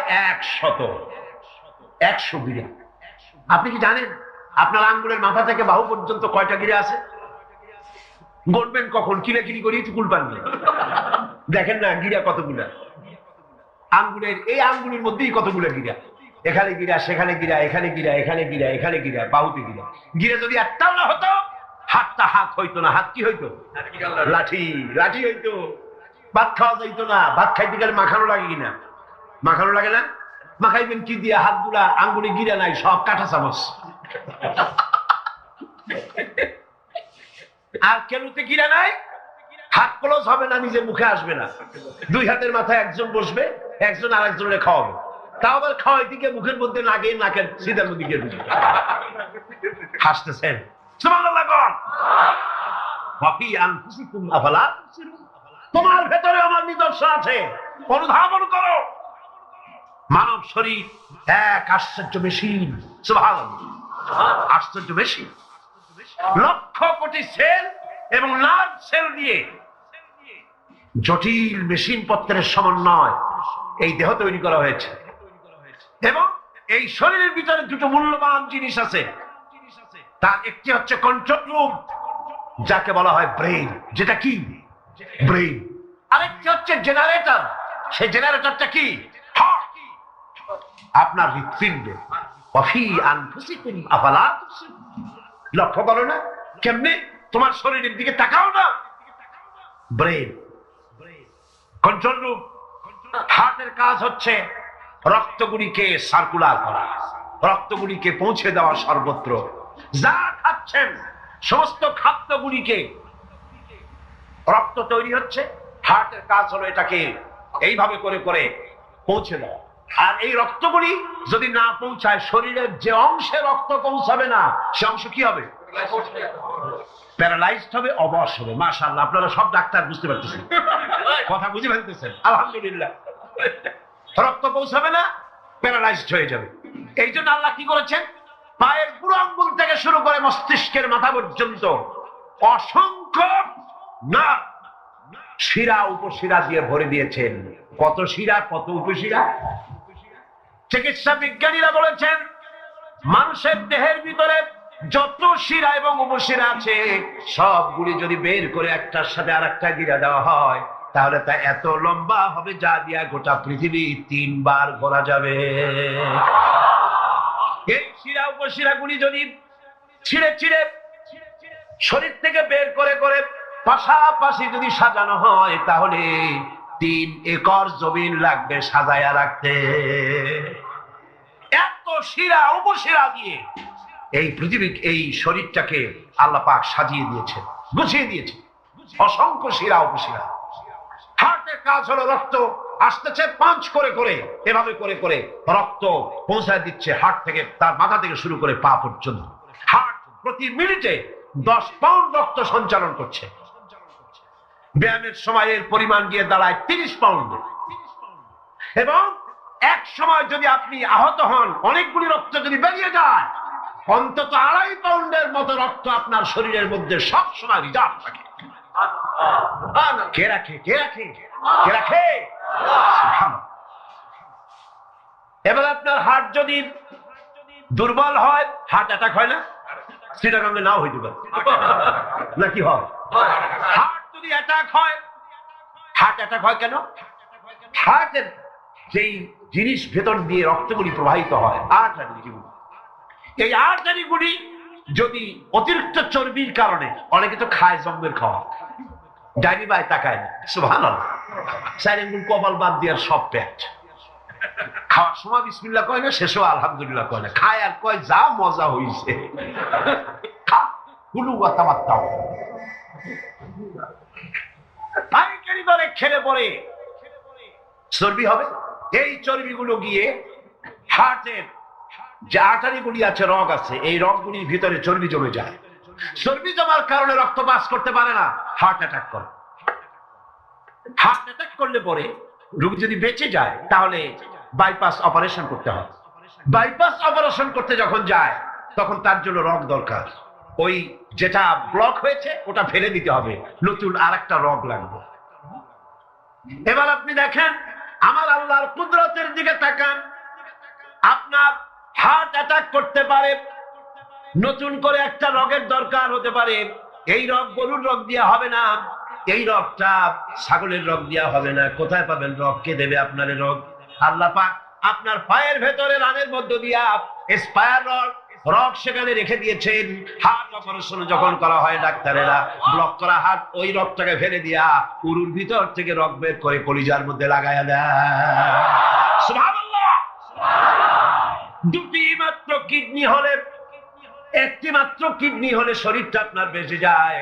আল্লাহ রাব্বুল আলামিন শরীরের ভিতরে দুইটা কিডনি দিয়েছে। কিডনির নাম জীবন। কিডনির নাম কি? কিডনি অচল হলে আপনি অচল হয়ে যাবেন, শরীর ফুলে যাবে, আপনি মরে যাবেন তাড়াতাড়ি করে, রক্ত শূন্যতা দেখা দেবে। কিডনিকে বাঁচায় রাখা প্রত্যেকের জন্য জরুরি। আর কিডনি বাঁচাবার জন্য পানি খাবেন বেশি করে। কি খাবেন? কি খাবেন? পানি। সুবহানাল্লাহ, সুবহানাল্লাহ। এ পানি খান নিয়ামত, পানির অপচয় করবেন না। আমার নবী বলেছেন, প্রবাহমান নদীর ঘাটে বসেও এক ফোঁটা পানির অপচয় করো না। প্রবাহমান নদীর ঘাটে বসেও পানির অপচয় করো না। সুবহানাল্লাহ।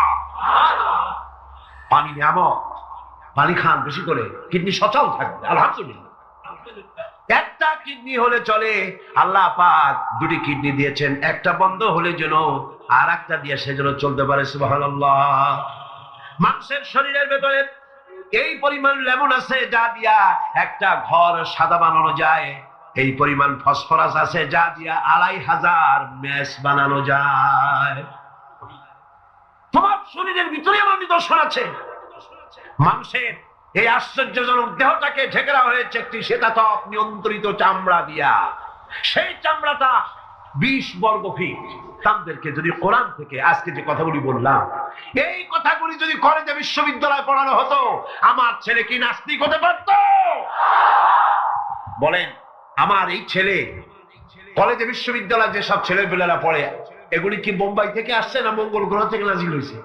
আমাদের ছেলেপেলে কিনা?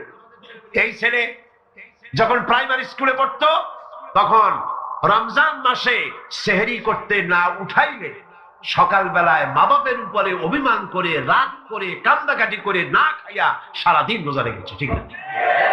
বলেন আমার কথাটা ঠিক কিনা? এই ছেলেটি প্রাইমারি ছেড়ে হাই স্কুলে যখন গিয়েছে, তখনও সে নামাজ পড়তো। আলেম ওলামা দেখলে ভক্তি করত, শ্রদ্ধা করত। যেই না কলেজে ঢুকলো, নামাজ গেল, রোজা গেল, চরিত্র গেল। এরপরে আলেম ওলামা পীর বুজুর্গ দেখলি বলতে থাকে, এরাই দেশটারে খাইছে। দেশ খাইলো কেমন? আলেম ওলামারা তারা কি দেশে কখনো ক্ষমতায় গেছে? বলেন গেছে?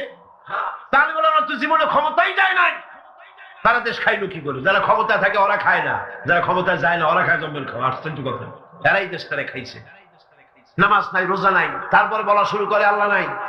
এরপরে ফুর্তি নো চিন্তা, জেনা, ব্যভিচার, মদ, জুয়া ইত্যাদিতে লিপ্ত হয়ে গেল। আমার সোনার টুকরা ছেলে যেই না গেল বিশ্ববিদ্যালয়, কয়লার টুকরায় পরিণত হয়ে গেল। ঠিক কিনা? এটা কে করলো? কে করলো? করেছে এক শ্রেণীর শিক্ষক নামের কলঙ্ক। যারা শান্তিনিকেতনের গোলাম, যারা মার্কস এবং লেনিনের গোলাম, মাও সেতুংয়ের গোলাম, এই গোলামেরা দুনিয়ার মানুষকে, আমার সন্তানগুলিকে ধ্বংস করে দিল।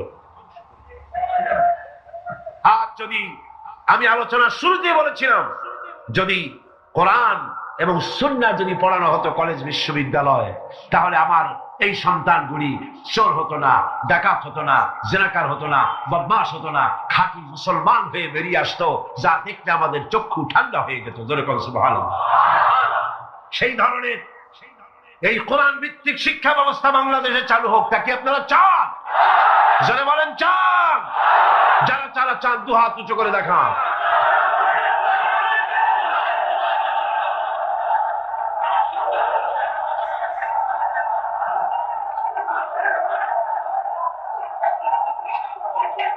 বসুন, বসুন। হাত তুলতে বলেছি, মাথা তো তুলতে বলিনি। আল্লাহ রাব্বুল আলামিন তিনি কোরআন দিয়েছেন মানুষকে শিখবার জন্য, চরিত্র বানাবার জন্য, দিনদার হওয়ার জন্য। এই কোরআন এবং সুন্নাহর বদৌলতেই পৃথিবীতে শান্তি এসেছিল, পৃথিবীতে অর্থনৈতিক মুক্তি এসেছিল, মানুষ সুখ পেয়েছিল, মানুষ সৌন্দর্য পেয়েছিল। আমরা যদি আবার সুখ শান্তি ফিরে পেতে চাই, আবার আমাদেরকে কোরআন এবং সুন্নাহর শিক্ষার দিকে ফিরে যেতে হবে। এর কোন বিকল্প আছে? কোন বিকল্প নাই। সেই কোরআন সুন্নাহর দিকে আমরা কিভাবে যাব, সেই বর্ণনা হবে আগামীকাল ইনশাআল্লাহ। তাওহীদের পথে, শিরক থেকে বেঁচে আল্লাহর পথে আগাবার জন্য আমরা তৈরি হয়ে যাই। মুনাজাতের জন্য দাঁড়ানো ভাইরা সবাই বসুন। যত ভাই দাঁড়ানো, সমস্ত ভাইয়েরা যার যার জায়গায় বসে পড়ুন, মুনাজাতে শরীক হন। দুই ভাই, দুই অমুসলিম ভাই ইসলাম কবুল করার জন্য এখানে এসেছে। একজনের নাম হলো তপন রক্ষিত, হিন্দু ধর্মাবলম্বী। বর্তমান নাম পছন্দ করেছে মোহাম্মদ হোসাইন। আর একজনের নাম শ্রী দীপক চন্দ্র হাওলাদার, এও হিন্দু ধর্মের অনুসারী। বর্তমান নাম পছন্দ করেছে মোহাম্মদ ওমর ফারুক। মাশাআল্লাহ। লা ইলাহা ইল্লাল্লাহু মুহাম্মাদুর রাসূলুল্লাহ। আল্লাহ ছাড়া কোন ইলাহ নাই, মাবুদ নাই, উপাস্য নাই, যিনি এক, যিনি একক। মুহাম্মদ সাল্লাল্লাহু আলাইহি ওয়াসাল্লাম আল্লাহ প্রেরিত রাসূল।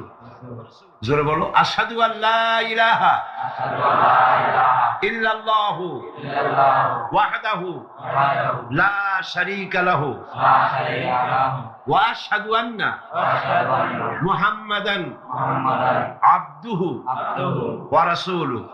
আমি সাক্ষ্য দিচ্ছি আল্লাহ ছাড়া কোনো ইলাহ নাই, মাবুদ নাই, উপাস্য নাই, তিনি এক, তিনি একক, তার কোনো অংশীদার নাই। আমি আরো সাক্ষ্য দিচ্ছি মুহাম্মদ সাল্লাল্লাহু আলাইহি ওয়াসাল্লাম আল্লাহর প্রেরিত রাসূল এবং তার বান্দা। সকলকে বলো আসসালামু আলাইকুম। এই দুই তরুণ যুবক একটু আগে মুশরিক ছিল, এখন তারা আমাদের তাওহীদি ভাই। এবং আজকের মাহফিলে ছোট্ট ছোট্ট বাচ্চারা যেভাবে মাসুম, এই দুজনও সেইভাবে নিষ্পাপ, বেগুনাহ, মাসুম ঘোষণা করেছেন রাসূল করিম সাল্লাল্লাহু আলাইহি ওয়াসাল্লাম। অর্থাৎ অমুসলিম যখন ইসলাম কবুল করে, মুখে উচ্চারণ করে, মনে প্রাণে বিশ্বাস করে কালেমায়ে তাইয়্যিবা এবং কালেমায়ে শাহাদাত উচ্চারণ করে, জিন্দেগীর সমস্ত গুনাহ থেকে আল্লাহ পাক মাফ করে দেন। সুতরাং আমি তাদেরকে বুকের সাথে আলিঙ্গন করে সম্মানিত করছি।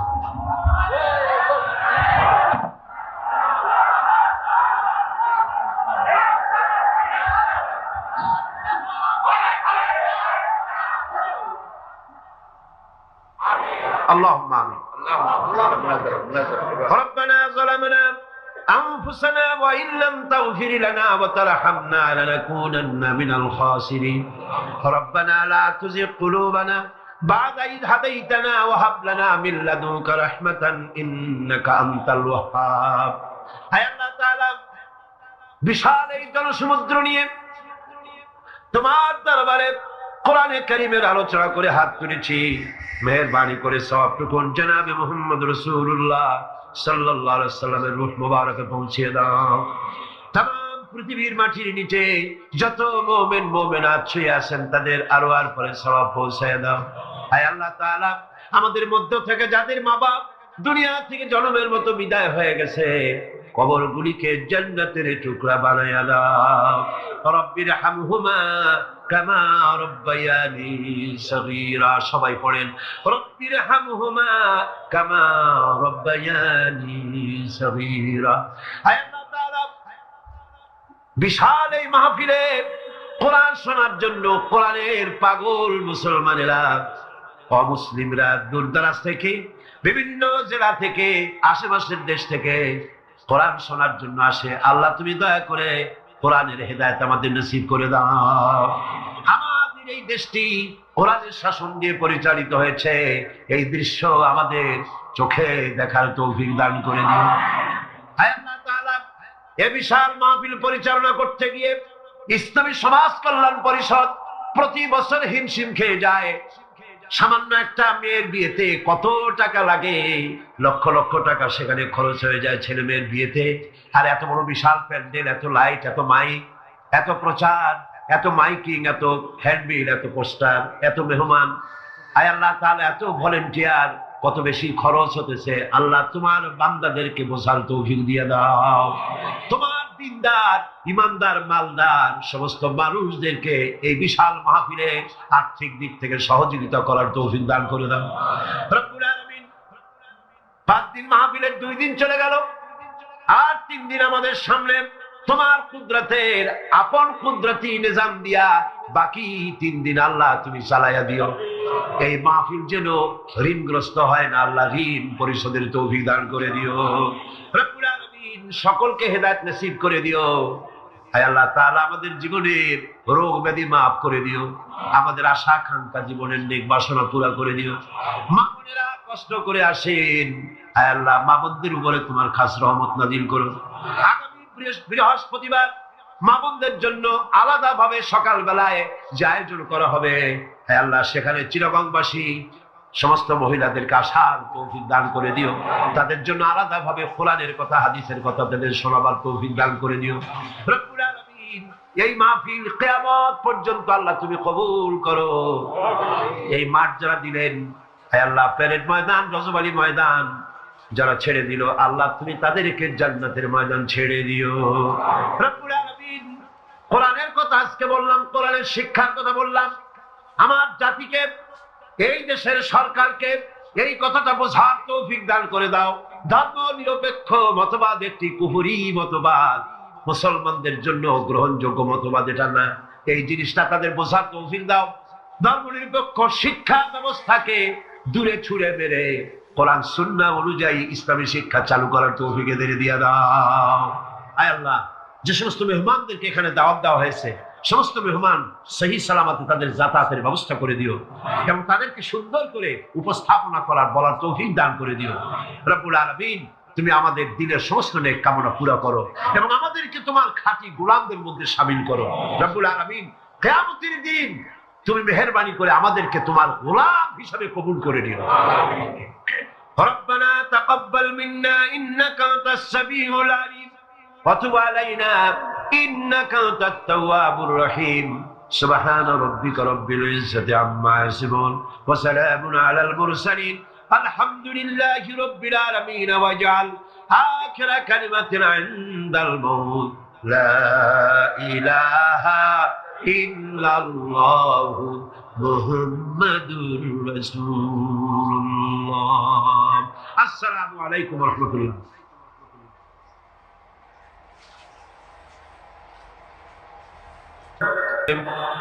اللهم آمين. ربنا ظلمنا أنفسنا وإن لم تغفر لنا وترحمنا لنكونن من الخاسرين. الله تعالى 5 দিন ব্যাপী তাফসীরুল কোরআন মাহফিল ইসলামী সমাজ কল্যাণ পরিষদ চট্টগ্রাম কর্তৃক আয়োজিত এই প্যারেড ময়দানে আজকে এই দ্বিতীয় দিবসে বিশাল মাটির নিচে যত আল্লামা হযরত মাওলানা শামসুদ্দিন সাহেব মাদ্দিজুল আলী আজকে এই মঞ্চের রৌনক বখশ মেহমান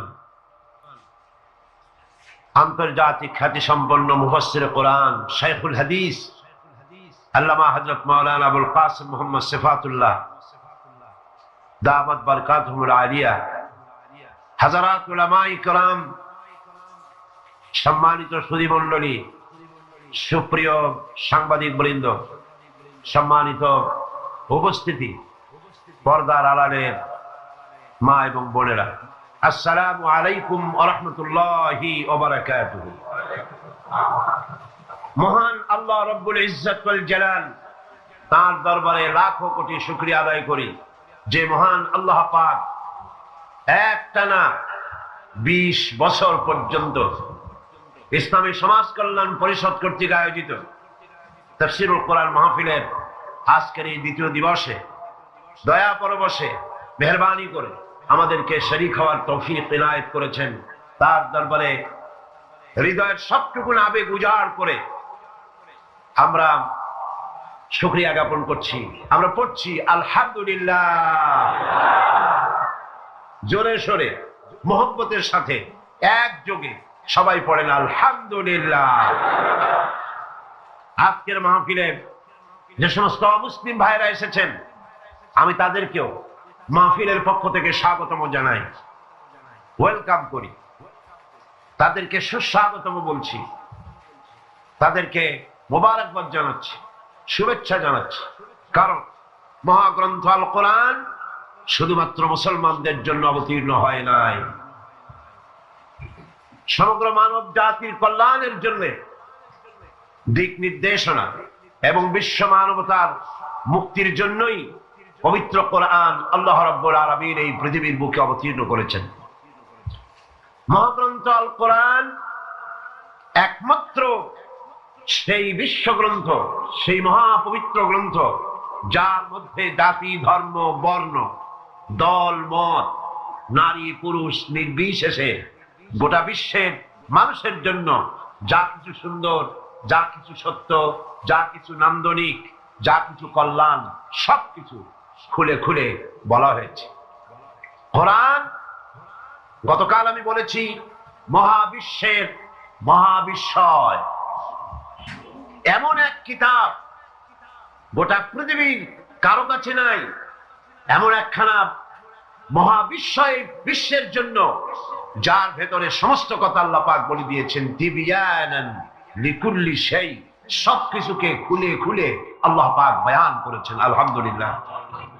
এর ভেতরে রয়েছে বিজ্ঞান, দর্শন, ইতিহাস, খতত্ত্ব, ভূতত্ত্ব, নৃতত্ত্ব, রয়েছে বোটানি, জুলজি, রয়েছে অ্যানাটমি, সার্জারি, বোটানিক্যাল ব্যাপার স্যাপার, political science, philosophy, medical science, কি নাই?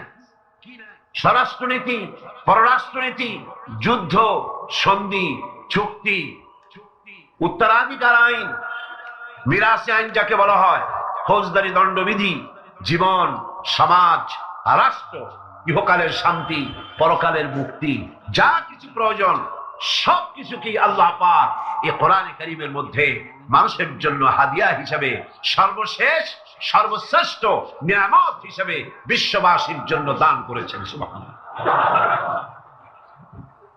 আজ সৌভাগ্যবান জাতি পৃথিবীর এই মুসলমান, পৃথিবীর মানুষ, পৃথিবীর শ্রেষ্ঠ সৌভাগ্যবান জাতি মুসলমান, যেহেতু কোরআন তাদের কাছে আছে। আমি কথা মনে প্রাণে বিশ্বাস করি, হয়তো আপনারা আমার সাথে একমত হবেন, আমাদের দেশের কলেজ, বিশ্ববিদ্যালয়গুলিতে মাদ্রাসা শিক্ষার মতো কোরআন হাদিসকে যদি বাধ্যতামূলক করে 30 পারা কোরআন শরীফের তাফসীর পড়ানো হতো, যদি 6খানা বিশুদ্ধ হাদিসে প্রতিটি হাদিস অর্থ এবং ব্যাখ্যা সহকারে পড়ানো হতো, তাহলে শিক্ষাঙ্গনগুলি থেকে ডাকাত, দর্শনকারী, চোর, মাস্তান, চাঁদাবাজ বেরোতো না। শিক্ষাঙ্গনগুলি থেকে বেরোতো কি? শিক্ষাঙ্গনগুলি, কলেজ বিশ্ববিদ্যালয়গুলি আমাদেরকে উপহার দিত খান জাহান আলী, উপহার দিত শাহ আমানত, শাহ মখদুম, উপহার দিত শহীদ তিতুমির, সালাউদ্দিন আইয়ুবী, জামালউদ্দিন আফগানির মতো দেশ প্রেমিক নেতা, বিশ্বজোড়া নেতা। উপহার দিয়ে দেশকে তারা ধন্য করে দিত। ওনারা বলছেন মাদ্রাসা শিক্ষার প্রয়োজন নাই, ধর্ম শিক্ষার প্রয়োজন নাই। এ ব্যাপারে কিছু সংখ্যক শিক্ষক নামের কুলাঙ্গা তারা রিপোর্ট, চিঠিপত্র, সেমিনার করে করে শিক্ষা মন্ত্রণালয় এবং প্রধানমন্ত্রীর কাছে রিপোর্ট পাঠাচ্ছেন। মুসলমান নামের কলঙ্ক, শিক্ষক নামের কুলাঙ্গা, ঠিক কিনা কর? আজ পর্যন্ত এই পৃথিবীতে সত্য, সত্যবাদিতা, সততা, ন্যায়নিষ্ঠা, চরিত্র, ভদ্রতা, ভালোবাসা, পরোপকার, ভালো ভালো গুণাবলী পৃথিবীতে যতটুকু অবশিষ্ট আছে অবশ্যই মাদ্রাসা শিক্ষার কারণেই আছে, অবশ্যই তা কোরআন এবং হাদিসের শিক্ষার কারণেই আছে। সুতরাং আজ দেশ থেকে অন্যায়, অসত্য এবং সন্ত্রাস, ধর্ষণ, চাঁদাবাজি, মাস্তানি, সুদ, ঘুষ যদি বন্ধ করতে হয়, ইসলামী শিক্ষা বাধ্যতামূলক করতে হবে। এর কোনো বিকল্প নাই। ইসলামী শিক্ষা বিরুদ্ধে যারা উঠে পড়ে লেগেছেন তাদের জানতে হবে, আপনারা এই দেশের জনগণের রিভিনিউ দিয়া, এই দেশের 12 কোটি মুসলমানের রক্তার্জিত পয়সা দিয়ে আপনার বউর পরনের শাড়ি পেঁচানো হয়েছে। এদেশের 12 কোটি মুসলমানের রক্তার্জিত পয়সা দিয়ে আপনার গাড়ির চাকা ঘোরে। আপনার বাড়িতে এসি, টিভি, আপনার বাড়িতে সুখ, সৌন্দর্য যা কিছু আছে এদেশের মুসলমানদের রক্তের বিনিময়টা আছে। সুতরাং ভারতকে খুশি করার জন্য ইসলামী শিক্ষার বিরুদ্ধে যে ষড়যন্ত্র চালু হয়েছে, সেই ষড়যন্ত্রের বিরুদ্ধে সকল জাতিকে, জাতি, ধর্ম নির্বিশেষে ঐক্যবদ্ধ হয়ে প্রতিবাদ গড়ে তুলতে হবে, প্রতিরোধ গড়ে তুলতে হবে।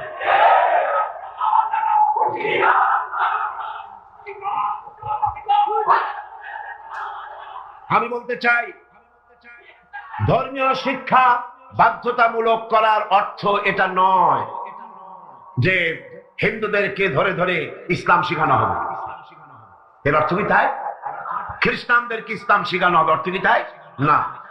ধর্মীয় শিক্ষা বাধ্যতামূলক করার অর্থ হলো হিন্দু তার হিন্দু ধর্ম শিখতে বাধ্য, কম্পালসারি। খ্রিস্টান তার ধর্ম শিখবে, বৌদ্ধরা তার ধর্ম শিখবে, আর মুসলমানেরা ইসলাম শিখবে। কলেজ, বিশ্ববিদ্যালয়, প্রাইমারি থেকে শুরু করে মাস্টার ডিগ্রি পর্যন্ত কোরআন এবং হাদিস শিখবে সেইভাবে যেভাবে মাদ্রাসায় শেখানো হয়। তাহলেই চুরি কমবে, ডাকাতি কমবে, জিনা কমবে, বদমাশি কমবে। কথা ঠিক কিনা কর? একটি প্রমাণ দিয়ে মূল আলোচনায় ফিরে যাব। বাংলাদেশে 460টি থানা আছে, এখন থানা আরো কিছু বেড়েছে। এই থানাগুলিতে ব্ল্যাক লিস্ট আছে, যেখানে ওই থানার অধীনে যত চোর আছে, ডাকাত আছে, হাইজাকার আছে, সকলের নাম তালিকাভুক্ত আছে থানায়। আছে না? আছে কিনা? আপনার এই চট্টগ্রাম পাহাড়তলী থানা, কোতোয়ালি থানা, চন্দনাইশ থানা, আরো কি কি থানা আছে না? হ্যাঁ, ডবল এক্স, ডবল মুরিং থানা আছে।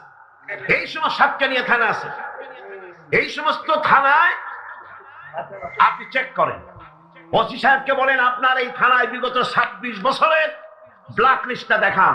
যেই লিস্টিতে আপনার থানার চোর, ডাকাত, জেনাকার, বদমাশ, ছিনতাইকারী, মাস্তান, চাঁদাবাজ, ধর্ষণকারী যাদের লিস্ট আছে, ওই লিস্ট আমাকে একটু দেন।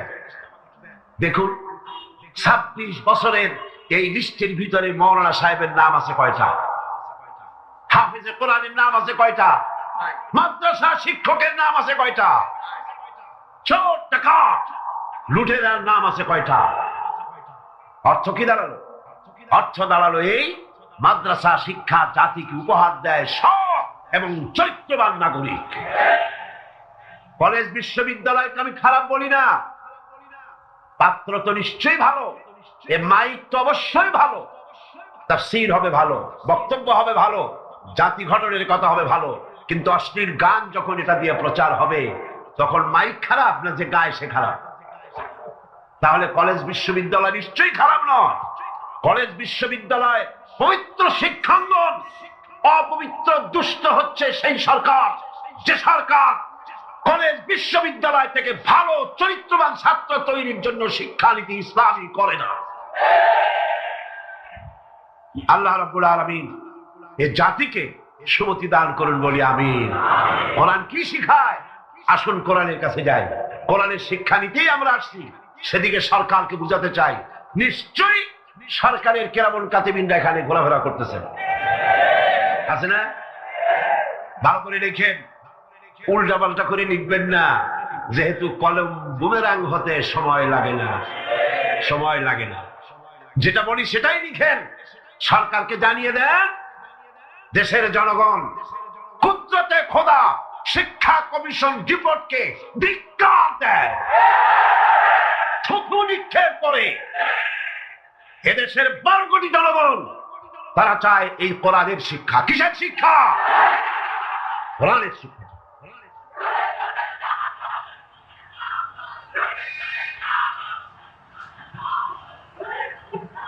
এই কোরআন দিয়েই তো রাসূল করিম সাল্লাল্লাহু আলাইহি সাল্লাম আরবের সেই অভদ্র, অসভ্য, বর্বর কুসংস্কারাচ্ছন্ন একটি সমাজের আমূল পরিবর্তন এনে দিয়েছিলেন, ঠিক না? এটা সেই কোরআন। গত 20 বছর ধরে এই মঞ্চে যত কথা আল্লাহ বলেছেন সাক্ষী দেন। আমি কোনদিন বলেছি এটা আমার বাবার কথা বলেছি? আমরা বাবার কথা বলতে আসি না, বাবার দালালি করতে আসি না। আমরা দালালি করি ঠিকই, আমরা অবশ্যই দালালি করি। সে দালালি পৃথিবীর কোন রাষ্ট্রের নয়, কোন ব্যক্তির নয়। দালালি করি আল্লাহ রাব্বুল আলামিনের, আর করি বিশ্ব নেতা জনাবে মুহাম্মদ রাসূলুল্লাহ সাল্লাল্লাহু আলাইহি ওয়াসাল্লামের।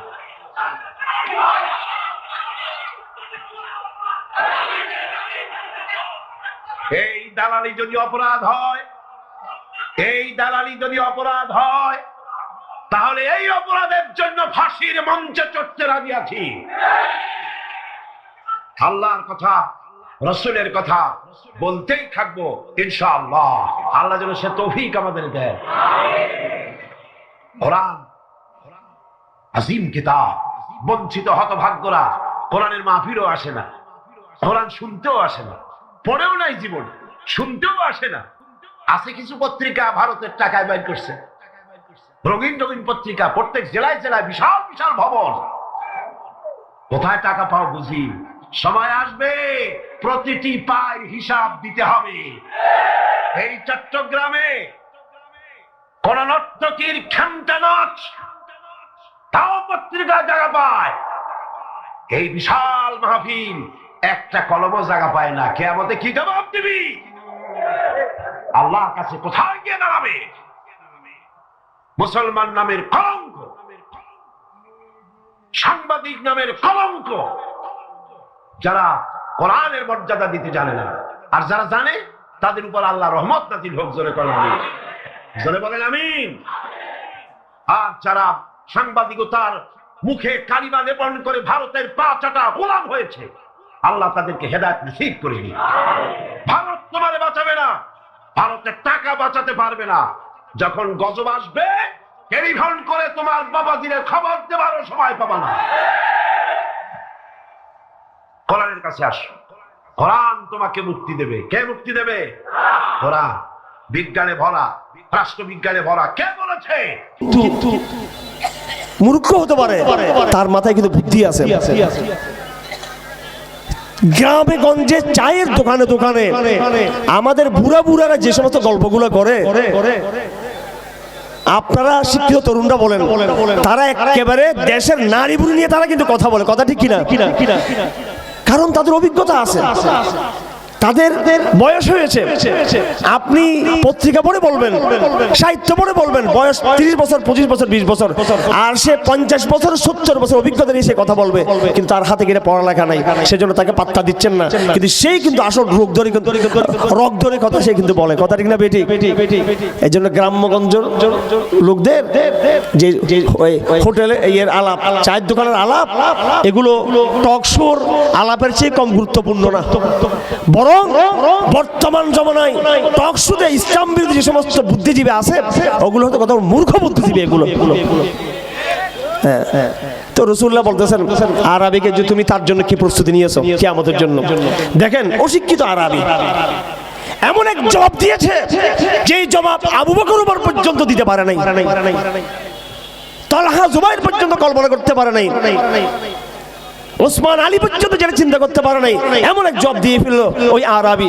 সে বলতেছে মা আদাতুলহা কাবীরা শাইইন, আমি কি আমাদের জন্য কোনো প্রস্তুতি গ্রহণ করি নাই, কিন্তু আই লাভ ইউ, আমি আপনাকে ভালোবাসি, পছন্দ করি, আমি আপনাকে মহব্বত করি। রাসূলুল্লাহ তো গায়েব জানেন না, ওইটা সে কি জবাব দিবে এটা তো রাসূলুল্লাহ তখন বলতে পারতেন না, জানেন না সেটা। এটা শুনে রাসূলুল্লাহ স্তম্ভিত হয়ে গেছেন, অবাক হয়ে গেছেন। রাসূল এমন এক কথা তাকে বলে দিয়েছেন যে কথা রাসূল কোন সাহাবীকে বলে নাই। রাসূল বলেছেন আল মারউ মা মান আহাব্বা, যে যাকে ভালোবাসবে সে তার সাথে কিয়ামতের দিন তার হাসর হবে, সে তার সাথে ব্যস্ত থাকবে।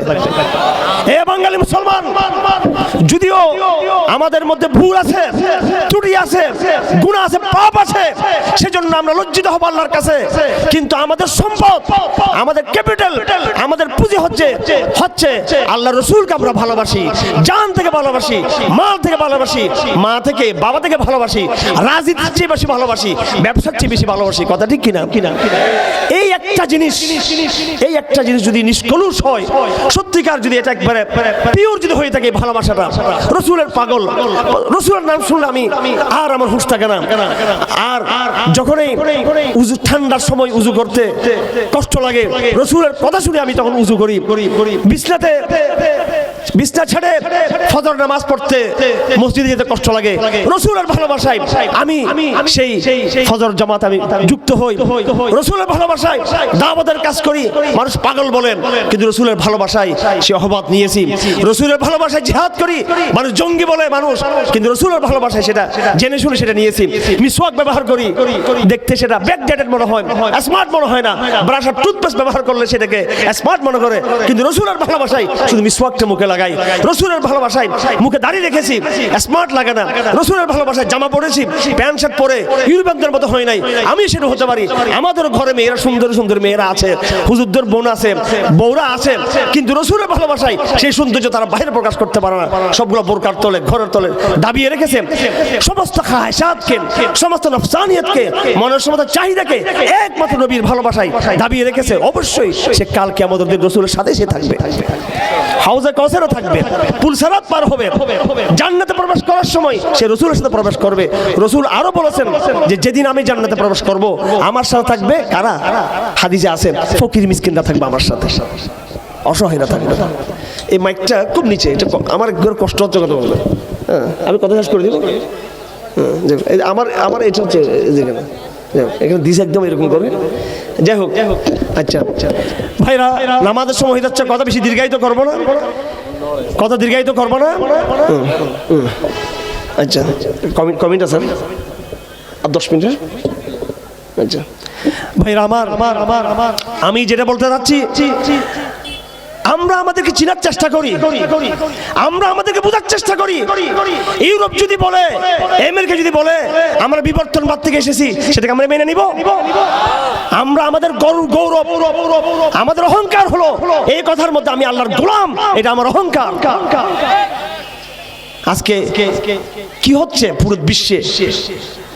একটাই কাজ হচ্ছে, সেটা হলো আল্লাহর পরিচয় থেকে মানুষকে সরিয়ে দেওয়া। হিউম্যান বিং, মানবতাবাদী। আমি একজন নাস্তিক সাংবাদিককে বললাম যে ভাই, অবশ্য মহিলা সাংবাদিক ছিল, নামটা না নিলাম আর কি, তার এখন যে আপনি যে এত লেখালেখি করেন আমাদের নামে, একেবারে প্রিন্ট মিডিয়াতে, ইলেকট্রনিক মিডিয়াতে, তা আপনি তো একজন মুসলমান, এইটাকে আপনার দয়া লাগে না? আমরা যে মুসলমান ভাই বোন, আপনার একটু লাগে না? আপনি আমার বিরুদ্ধে তো লেখেন।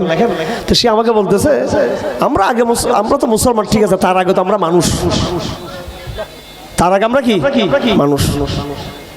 তার মানে কি? তার মানে আধুনিক সভ্যতা, আধুনিক জ্ঞান বিজ্ঞান, আধুনিক পাঠ্যসূচি, আধুনিক সিলেবাস, আধুনিক ইউরোপিয়ান আমেরিকান পাশ্চাত্যের জাহিলিয়াত। তারা বলতে চায় মানুষ মানুষ থেকে, মানুষ বানর থেকে, মানুষ মাছ থেকে, মানুষ অন্য জন্তু থেকে, মানুষ হিসেবে মানুষ আসছে, মানুষের সাথে স্রষ্টার কোনো সম্পর্ক নাই, মানুষ মানুষই, মানুষ মানুষের সাথে আল্লাহর সম্পর্ক নেই। আমার আসল পরিচয় মানুষ, আমি মানুষ এবং এটি আমার পরিচয়। কিন্তু মানুষ এটাই শেষ কথা না, মানুষ আব্দুল্লাহ, মানুষ খলিফাতুল্লাহ। আল্লাহ পাক বলেছেন, সব ফেরেশতা থেকে ডেকে বলেছেন যে তোদেরকে তো আমি তৈরি করেছি হাজার হাজার লক্ষ বছর আগে, জিনদেরকে তৈরি করেছি, আগুন সৃষ্টি করেছি, পানি সৃষ্টি করেছি, মাটি সৃষ্টি করেছি, বাতাস সৃষ্টি করেছি, দুনিয়াতে সমুদ্রে স্থলে জলে বহু জন্তু তৈরি করেছি। আমি একটা প্রাণী তৈরি করব, নতুন এক প্রাণী, একেবারে সেটা হবে আমার সবচেয়ে আল্লাহ হিসেবে, আল্লাহ থেকে সবচেয়ে বড় ইঞ্জিনিয়ার, আল্লাহ সবচেয়ে বড় প্রকৌশলী। আমার বুদ্ধিমত্তার একদম মোটামুটি একটা প্রকাশ থাকবে ওইটাতে। আমি এমন এক সৃষ্টি করবো যেটা ফেরেশতার চেয়েও যে সৃষ্টি আশ্চর্যজনক, জিনদের থেকেও যেটা আশ্চর্যজনক, হ্যাঁ, বাতাস, মাটি, লোহা থেকে যেটা আশ্চর্যজনক, গরু ছাগল জীব জন্তু থেকে যেটা আশ্চর্যজনক, মাছ সাপ এগুলো তো আশ্চর্যজনক।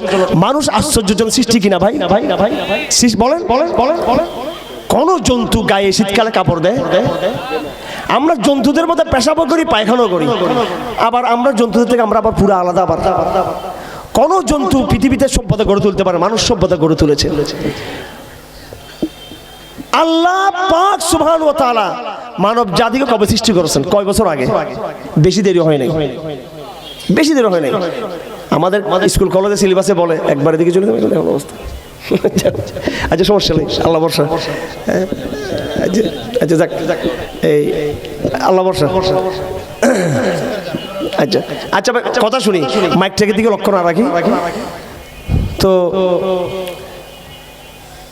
আল্লাহ পাক মানুষ সৃষ্টি করার লাখ লাখ বছর আগে আর বহু কিছু সৃষ্টি করেছেন, অনেক কিছু সৃষ্টি করেছেন আল্লাহ পাক। কিন্তু আল্লাহ এগুলো আল্লাহ সন্তুষ্ট হতে পারতেছেন না। আল্লাহ বলতেছে ফেরেশতারা ইবাদত আল্লাহ পাক, আল্লাহ বলছে এগুলো তো আমি বানাইছি আমার গোলাম হিসেবে, গুনাহ করার কোনো যোগ্যতা নেই, এগুলো এমনি আমার আল্লাহ রাখবে। জিন তৈরি করছেন, এগুলো করছে বেয়াদবি আল্লাহর সাথে, জিন্নাতরা। যাই হোক আমার ভাইরা, কোরআন শরীফে আছে প্রত্যেক জীব জন্তু পাতা লতা আল্লাহ জিকির করে, কোরআন কারীম আছে ওয়ালাকিল্লা তাফকাহুনা তাসবিহাহুম, কিন্তু তোমরা আল্লাহ জিকির বুঝো না। তোমরা আল্লাহ বলছে এটাও হবে না, আমি এমন একটা সৃষ্টি করব যারা একেবারে সর্বাত্মকভাবে আমাকে কি করবে? ইবাদত করবে, আমার খোদাইয়তকে তারা, খোদাইয়তের গোলামি তারা ভালো করে দেখাবে। এই জন্য আল্লাহ পাক মানুষকে তৈরি করেছেন। আবার মানুষকে তৈরি করে মানুষের মধ্যে এমন একটা দুটো যোগ্যতা দিয়েছেন। একটা যোগ্যতা আল্লাহর দিকে নিয়ে যাবে, আরেকটা যোগ্যতা শয়তানের দিকে নিয়ে যাবে। শয়তানের যোগ্যতাকে পরাজিত করে আল্লাহর প্রতিভাকে জাগ্রত করে এই মানুষ নিজের সাথে নিজে যুদ্ধ করবে। আগে কথা ঠিক কিনা? নিজের সাথে নিজে যুদ্ধ করে। ভাই গাছ কি নিজের সাথে নিজে যুদ্ধ করে আল্লাহ বলার জন্য করে নাকি? আল্লাহ বলেন প্রত্যেক গাছ লতা পাতা আল্লাহ জিকির করেন। এই জিকির করার জন্য গাছের কি কোনো মন আছে? গাছের কি কোনো শয়তান আছে যে শয়তান গাছকে ডিস্টার্ব করে? মাছ আল্লাহ জিকির করে কি করে না? নাকি কার কথা? জাল হাদিসের কথা, দুর্বল হাদিসের কথা, না কোরআন শরীফের কথা? একেবারে কোরআন শরীফ আমাদেরকে দেখিয়ে দিয়েছেন। গাছ আল্লাহ বলেন গাছের ছায়া যখন নাকি ডান দিকে পড়ে, এটা ছায়া নয়, এটা সিজদা। কোরআন শরীফে আছে গাছের ছায়া যখন বাম দিকে পড়ে, কোরআন শরীফে আছে এটা হচ্ছে ছায়া না, এটা হচ্ছে সিজদা করতেছেন। এবং আরো বিভিন্ন পদ্ধতিতে গাছ আল্লাহকে ইবাদত করে। এগুলো আমরা বললে তো বিশ্বাস করবে না, বিজ্ঞানীরা বললে বিশ্বাস করবো। কথা ঠিক না বে? ঠিক। এবার বিজ্ঞান থেকে বলি, এই বিজ্ঞানী ভারতবর্ষের হ্যাঁ না, ওর বই লিখেছে, আমাদের সিলেবাসও ছিল এক সময় পরিষ্কার, সেখানে বিজ্ঞানী লিখেছে মানুষের যেমন প্রাণ আছে গাছেরও সেরকম প্রাণ আছে। এবং আমি কয়েক বছর আগে, প্রায় 10-15 বছর আগে একটা পত্রিকা, বিদেশি একটা পত্রিকার অনুবাদ দেখেছিলাম বাংলাদেশে। সেখানে তারা গবেষণা করছে কোন বাগানে কেউ যদি গান গায় তাহলে গাছ লতা পাতাও নাকি গানের সাথে সাথে তাদের মধ্যে একটা ফিলিংস আসে তাদের মধ্যে। এটা বিজ্ঞানীদের কথা। যাই হোক, তো আল্লাহ পাক মানুষকে তৈরি করেছেন, এমন একটা প্রতিভা তৈরি করেছেন, গাছের ইবাদত আল্লাহর কিছু আসা যায় না, গরু ছাগল ইবাদত আল্লাহর কিছু আসে যায় না, ফেরেশতার ইবাদত আল্লাহর কিছু আসা যায় না, কারণ এগুলো তো ইবাদত করার জন্য আল্লাহ তৈরি করছে এদেরকে, কথা ঠিক কিনা? কিন্তু আল্লাহ পাক মানুষকে তৈরি করেছেন ক্রিটিক্যাল, অর্থাৎ আমি তাদের ভিতরে শয়তানেরটাও দিব, আমারটাও দিব, দেখি তার নিজের বিরুদ্ধে নিজে যুদ্ধ করে কেমনে আমাকে ইবাদত করে। এটা হচ্ছে পরীক্ষা, কথা বুঝে আসছে? এই জন্য মানুষকে তৈরি করেছে। এই পরীক্ষাতে আমেরিকা ফেল, ইউরোপ ফেল, খ্রিস্টানরা ফেল, ইহুদিরা ফেল, হিন্দুরা ফেল, নাস্তিকরা ফেল হয়ে গেছে পরীক্ষায়, মুসলমান জিতে গেছে। মুসলমান তার মনের ভিতরে যে শয়তানিয়ত আছে সেটাকে পরাজিত করে সে ইবাদত করে আল্লাহর। এটা আমার পরিচয়। এই জন্যই তো সব ফেরেশতা থেকে আল্লাহ পাক ডাকলেন, অনুষ্ঠান করছেন, গাছ তৈরি